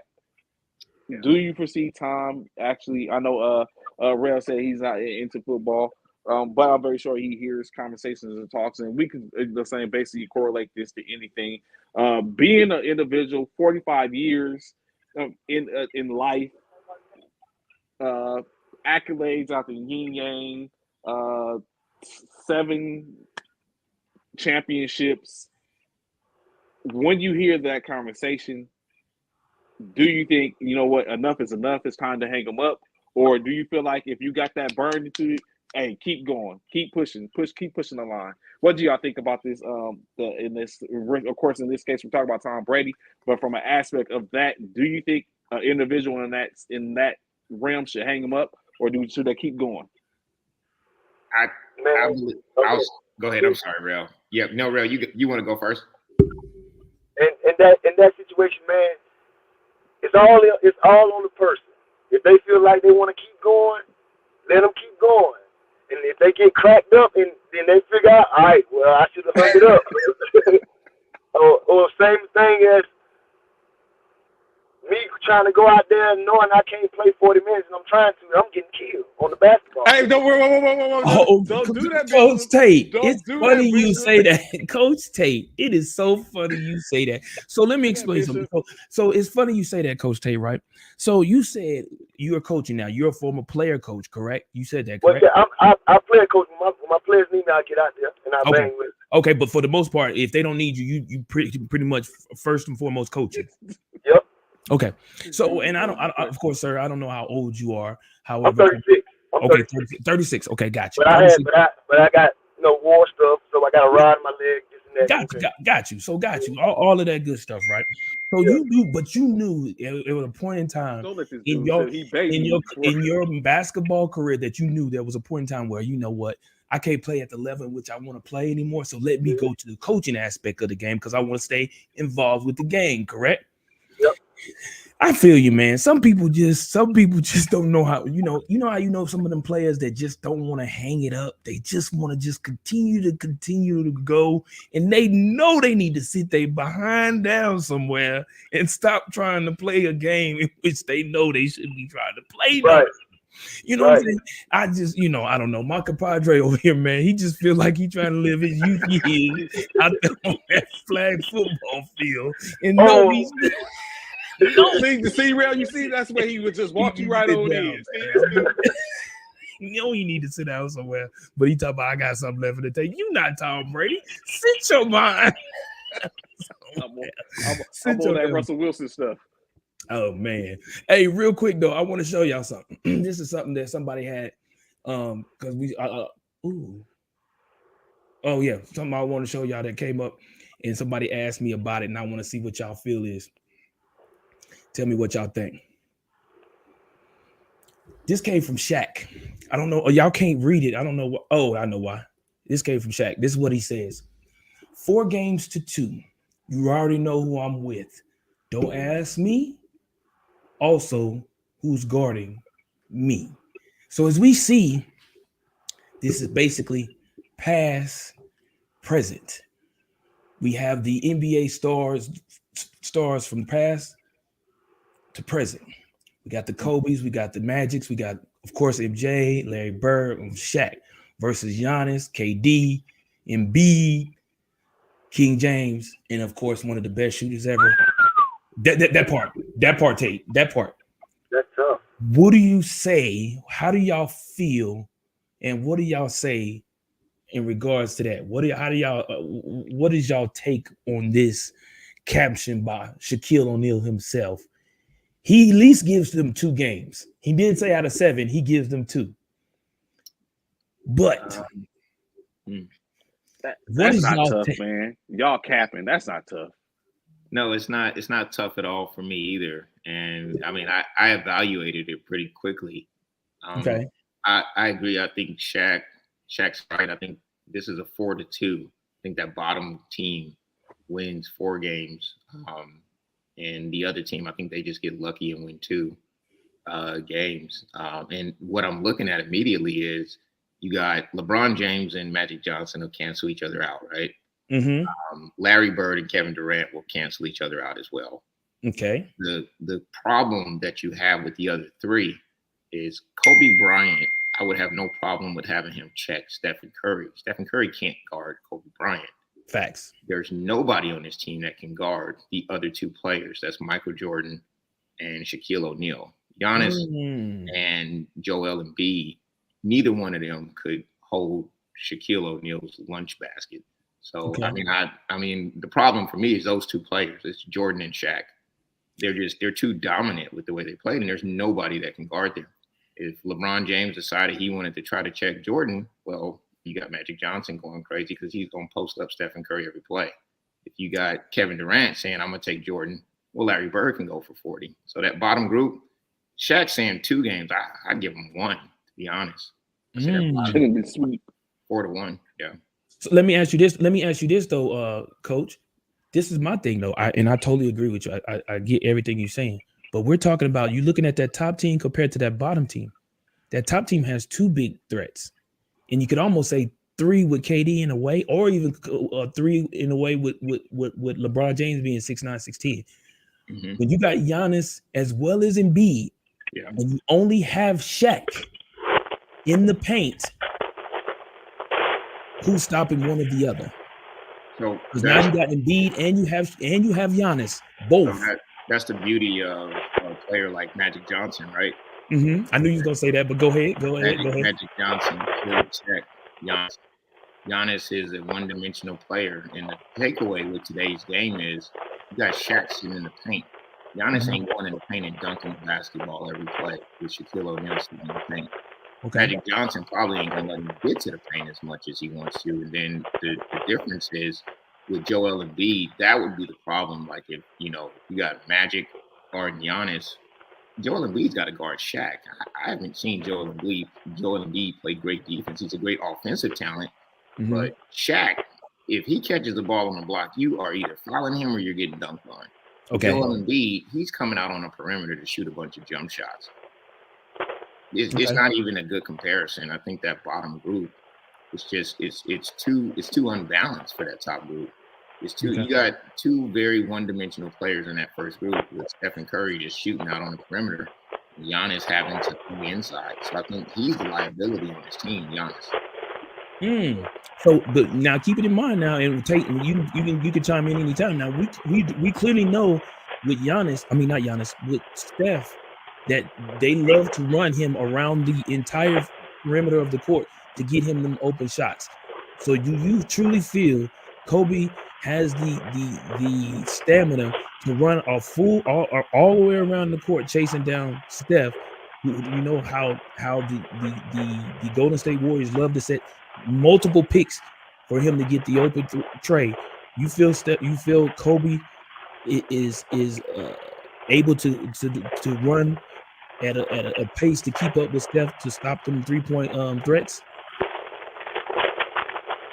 You mute, Tate.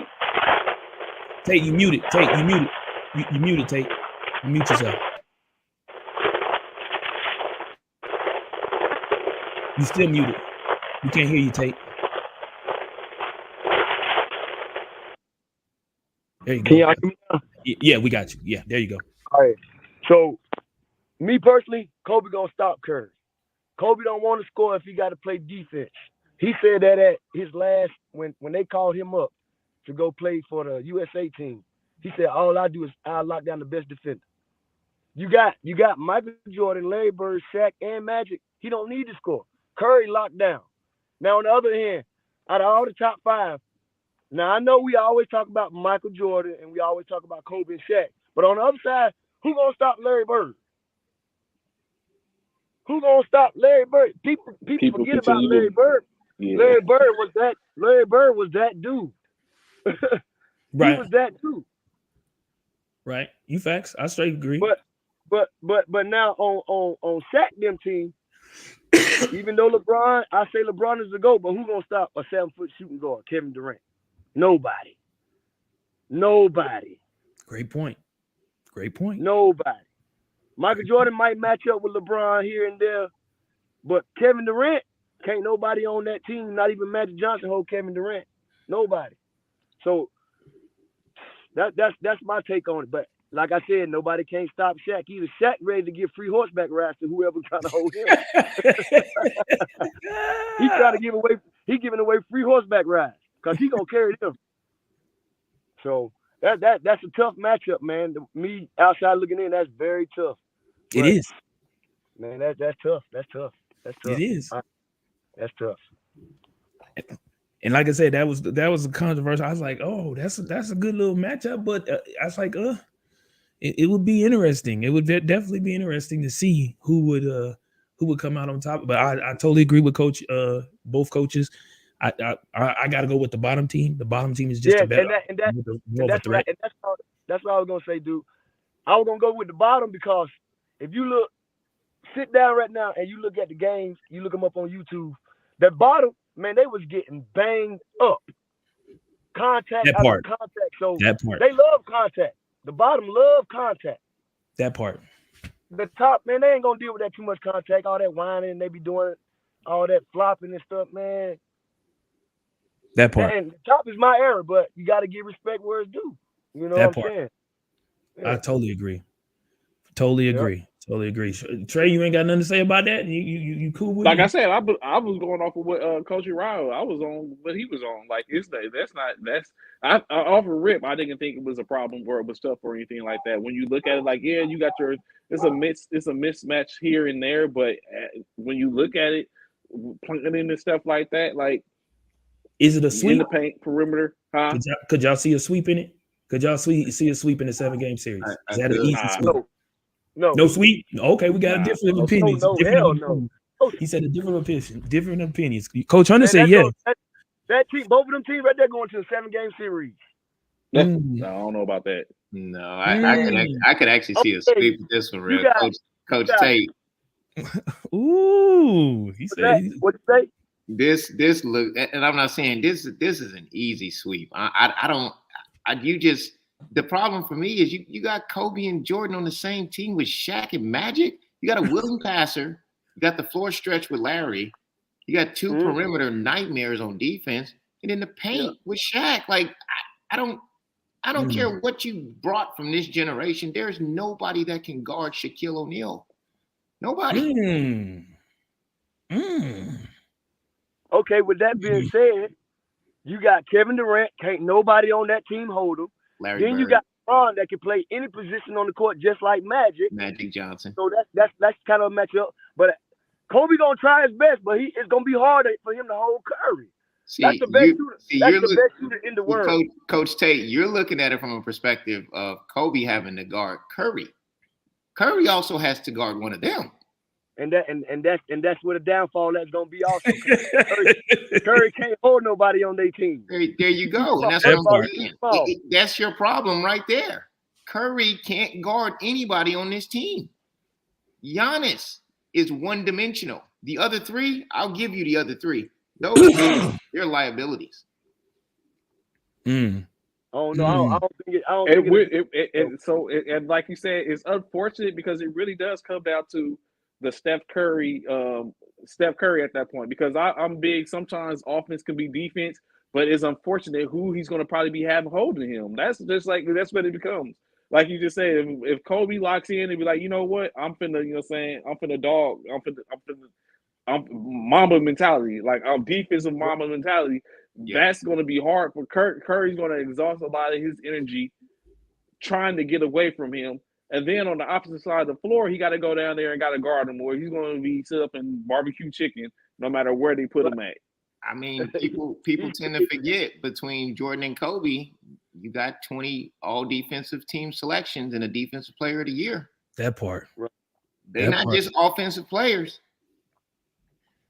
That top group, with the exception of Giannis, is all offense only. Giannis is the only defensive player on that team. Everybody else, offensive caliber players. I see you, Coach. I see you, Coach. I see you, Coach. You're right. I see you. You're right. Tough matchup. I don't think it's sweep though. That's just me personally. Hey, bad sweep. That's fair, Coach Tate. I'm trying to figure out why is Embiid even on this roster? Yeah, they need to take Embiid out and put at least Tim Duncan in there. That would be old school though. We talking new school. No, I mean Tim Duncan. He really played with both of them though. He did. I mean, yeah. So I don't know. I don't really care. I feel you. I feel you on that. Joel Embiid, I think, would give Shaq fits because he'd pull him out of that paint. But Joel Embiid, he can't bang with Shaq. That's the problem. I just don't see him being effective in that paint. That's the problem. Mm-hmm. I'm surprised didn't nobody bring up the fact of Hacker Shaq though. Yeah, he's gonna foul out the. I don't see, because of the fact of the matter is, with Joel Embiid and Greek Freak, they could share fouls on Shaq to avoid him and put him at the line and avoid him making paints and being dominant inside the paint. Bishop, we acting like Giannis shooting 80% from the free throw. You right about that too. Come on. Hey, look, if we're gonna hack a Shaq, we gonna do the same thing to Giannis. That's facts. That rascal ain't shooting but 60 to 50%. That's right. But right. but that's okay. Shaq got 20% at the free throw line, if that. Hey, Shaq going to the line 50 times, and he only gonna make 2 free throws. Yeah, That part. that's true. I get. Coach Oh, you did, T. Michael. You did, Michael. You did. I'll take that 70% Oh, man, over he 10% any day. Yeah. Giannis ain't shooting no 70% though, Coach Tate. I'm talking, okay, it can be 40 or 50%. It's still better than that 10%. Listen, hey, I'm gonna tell you right now, if they had a free throw shooting competition, they better off both closing their eyes and shooting free throws. I'm with you on that one. I'm so with you on that one. I'm so with you on that one, bro. I'm so with you on that one. That was the debate that came up. You were about it, man. New school and everything. We always talk about the greats versus the new school. And Coach Tate on the head, man. Of course, his coach Ryan as well. Both of y'all spoke about, it's a different era. Back then it was physical, straight physical game. If you wasn't about being physical, don't step foot on the floor. You don't see blood on the court nowadays. Back then, you see blood on the court all the time. Blood on the time. It was always somebody bleeding from something. Right. Especially you playing them bad boys, you playing them any of them cats out there, man. Them boys is bringing that heat in their paint. You ain't coming in there trying like. I know we spoke about it the other day, and I just want to know. Let me ask y'all this, both you coaches. Who's the face of the NBA right now? Without hesitation, is Giannis. Ooh. Look at Tate. Look at Tate. Who's your face of the NBA, Tate? Man, I'm gonna go with Kevin Durant. So y'all both healthy. He's been healthy.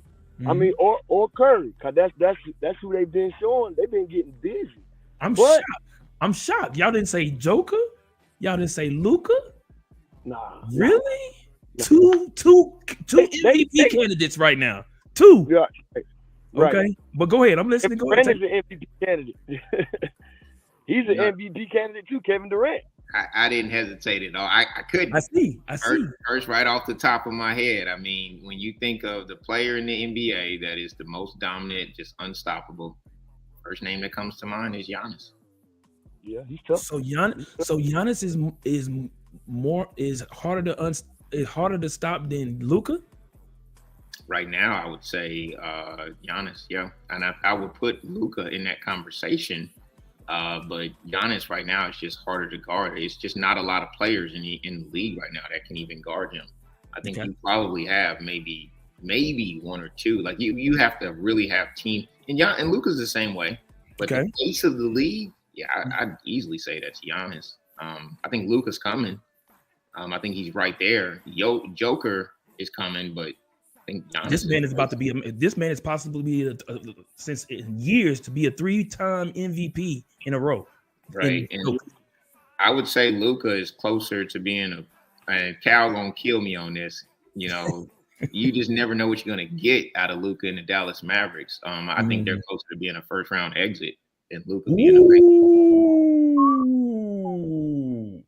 Ooh.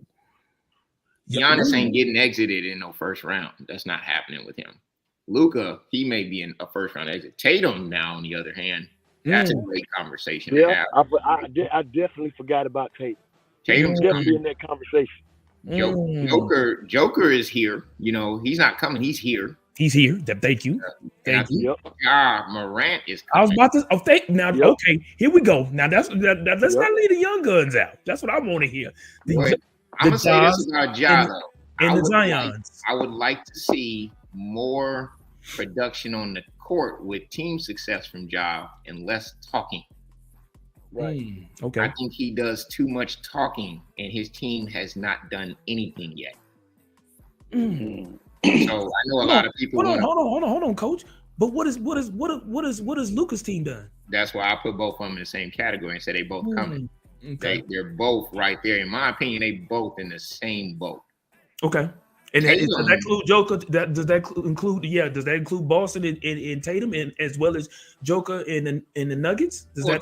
Tatum has done something that they haven't done. He's been to a finals. Okay, got you. So I mean, Tatum, would I give him the nod over those two? I put him above both of those guys right now.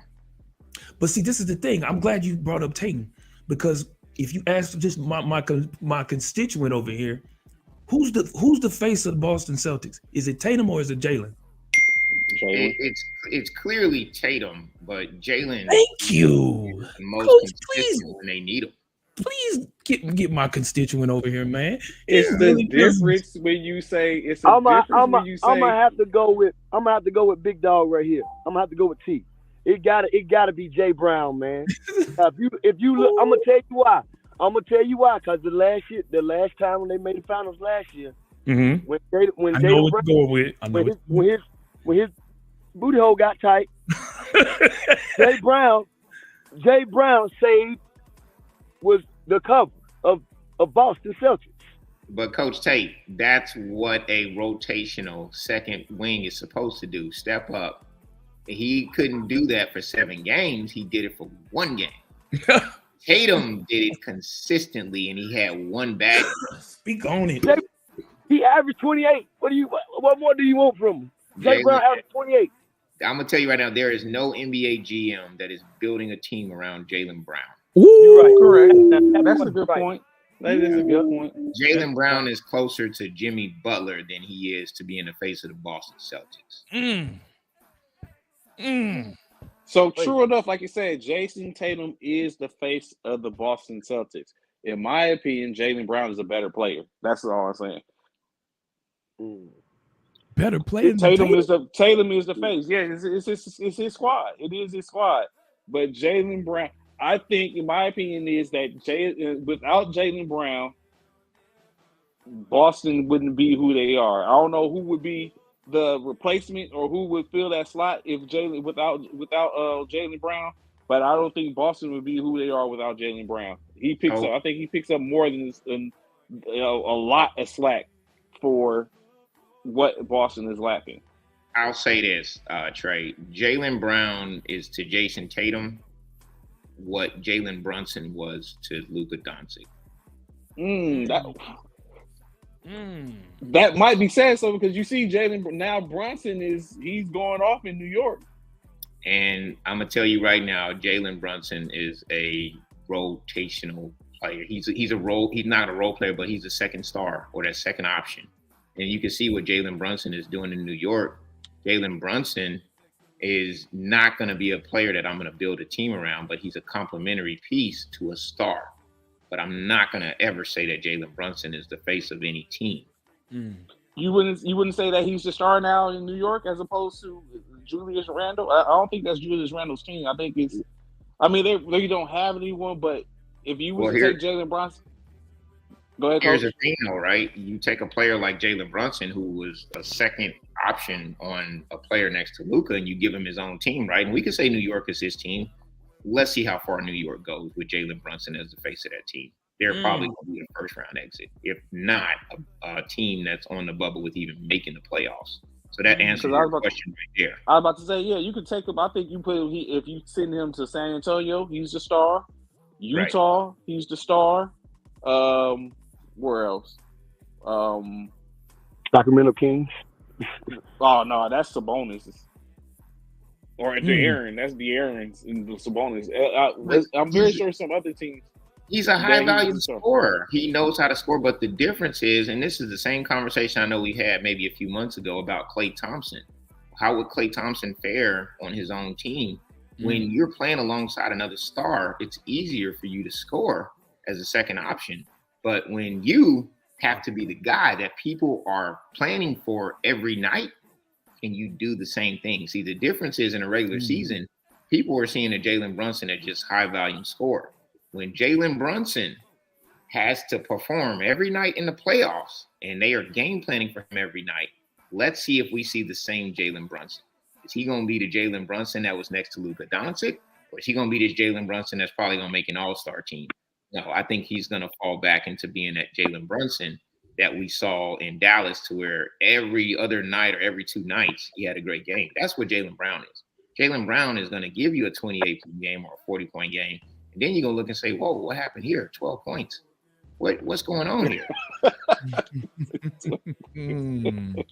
Tell him, Coach. I like it. I like it. I like it. Jason Tatum, we got to give Jason Tatum a little bit more respect than that. I Jason, said it, bro. That part, man. yeah. Hey, Come Trey, on, Trey. Trey just It's don't not want to that. get It's that not man that. his love. It's not that. I just think Jaylen Brown don't get enough respect, and he's been coming. And he's been slowly but surely. And I think last year in the championship game was where it came out to like, oh, what do we have here? And here's the reason why he was a part of trade talks to go to another team to in which they weren't ready to get rid of. So I think that. So this is what I think. I'm a firm believer of if something is yours and you have it, there shouldn't be a reason why there's a conversation for to say that someone else can come and take it. And so it's not about so it's not that if it's Tatum's team, I won't dispute that. But the fact that Brown is entering in the conversation is where you start to look at, is it really Tatum's team or is Brown a problem? And I think Brown is a problem. You remember when the Boston Celtics had Tatum, Jaylen Brown, Kyrie Irving. Remember the little point guard that everybody thought was coming, Terry Rozier? Terry Rozier. Yeah. Terry Rozier, everybody looked and said, do we really need Kyrie because of how Terry was playing? Terry was shipped out of Boston so fast and we ain't heard nothing else about him. That's what Jaylen Brown would be. He would be a player where they would get rid of and he would still be in the league putting up numbers, but he would never be another all-star caliber player. Ooh. Not because he would be the guy. And when I'm game planning against you every night and you're asked to step up and do the things that Jason Tatum's doing, he's not going to produce at the same level. Nice. That's why Klay Thompson is better served staying his behind right there in Right to where Golden he in State, Golden State. next to Steph Curry. I feel you. I totally feel you. Totally agree with Coach. I do. Well, of course, that's our time for today. We greatly appreciate having Coach Uriah, Coach Tate, Coach Green, Darius Richard, on this morning. As we were talking, we greatly appreciate all those in the comments. Coach Cal, Con Man, who else we had earlier? Coach LeStanton, and all the others, of which if I didn't name you all, the consistently are high speeds that show up. Good conversation, a good talk. Of course, Fort Gordon, as he said, is coming. We already know consistent, like I said, just alone in the National Military Basketball Tournament Committee's standings since the Phantom Warriors won Nationals last year. They have been sitting at the top, and it isn't just Cap; it's consistent for the most part from playing Division III teams, other teams going across the country and playing teams and putting it together. They have shown to beat that squad. So of course we look forward to. Like I said, I'm trying to get to Nationals to see enough talking. See all the hoopla and see what's going on. No pun intended with hoopla. So of course I really look forward to that. Bishop, what you thinking, man? Man, I can't wait, man. Y'all say Nationals in April, man, right here in my city. I'm definitely looking forward. I hope to see Coach Tate, Coach Hunter. Definitely going to be out there, man. I want to definitely check out these games. I know it'll be some great games. I'm used to military basketball, so I know how them games be. They be lit all the time, and it'd be some great ball players out there playing that game. So I'm definitely looking forward to it, man. We appreciate the coaches that came on here today. Appreciate all of y'all out there, from the Tates to Hunter to Green, all of y'all that came out, man, and supported them.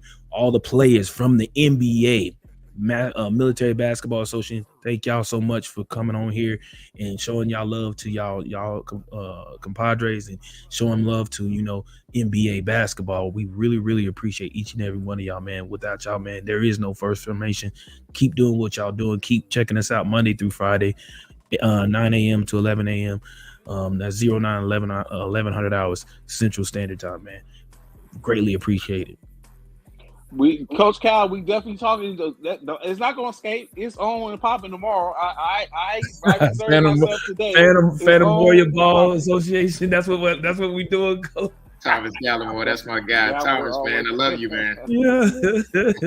it's on and popping. We'll get back to the regular type, NBA, and all that type. So don't worry, we're gonna definitely discuss it tomorrow because I got some things to say. I think it's gonna be an upset or two this weekend. Got you, Michael. So we definitely gonna talk about it, but greatly appreciate y'all being on today. Coach, what you got for him? No, man. Hey, great. Love having, man. Y'all know, man. It's always a party, man, whenever I come onto the show. I love you guys, man. The show, I listen to it every morning. I may not come on and chime in all the time, but I listen to you guys faithfully. I love what you guys are doing. Love the exposure you guys are giving the military athletes. And, man, I'll just say, man, respect to all of the coaches and the folks out there that are putting events on. Military basketball is, back at a height, and I'm looking forward to the events that we have for the remainder of the year and what the coaches and these players are doing. So, hats off to these guys and hats off to you guys too, man. Thank you for the platform to give these guys this exposure. And I can't wait for nationals myself. But yeah, we will be there. We're coming. That humble side of me is starting to kind of wear down a little bit. I'm starting to open up. That part, man, because Coach Green coming for you. She said she coming. She said she coming. I'm there for all the smoke, Coach Hunter. I'm there. Coach Green's doing a great job out there, man. Nothing but respect to her. But I'm looking forward to seeing her team out there at nationals, and we'll be looking at them out there at the DC Capitol as well. She's got a great talent out there, and hats off to Coach Green and Lou. I know they got that group together out there, JBLE, and they're tough. So I'm looking forward to seeing all of the talent, and it'll be fun. It's always great to get all of the coaches together and be able to connect the way we are. So I'm looking forward to chopping it up with everybody when we see them. Well, hopefully before the nationals, we can get all the coaches. In multiple days to get all the coaches that are being invited to the nationals to get on the show so we can prep and we get all the talk and see who everybody's looking forward to seeing at nationals. So we definitely want to try and do our best. If you can help us with that, Coach Hunter, once y'all find out who all getting invited, we want to get all the coaches on the show so we can get their take and what they expect to see at nationals coming up in April right here in San Antonio. Oh, yeah, definitely. Yeah, I think the best platform would probably be to hit Mike Richardson. I think put a post out on his page, and we can get all of those coaches to chime in because it's easy to connect with them on Messenger. So I'll help you guys out with that. That's too easy. Appreciate it. Well, with that, man, y'all have a blessed Tuesday. Enjoy. Have fun. We really appreciate y'all. We're so thankful, and we're going to holler back at you. Cyro Phi Military Fraternity Incorporated. This is E2G's first formation. Y'all have a great Tuesday. Y'all be easy. Peace.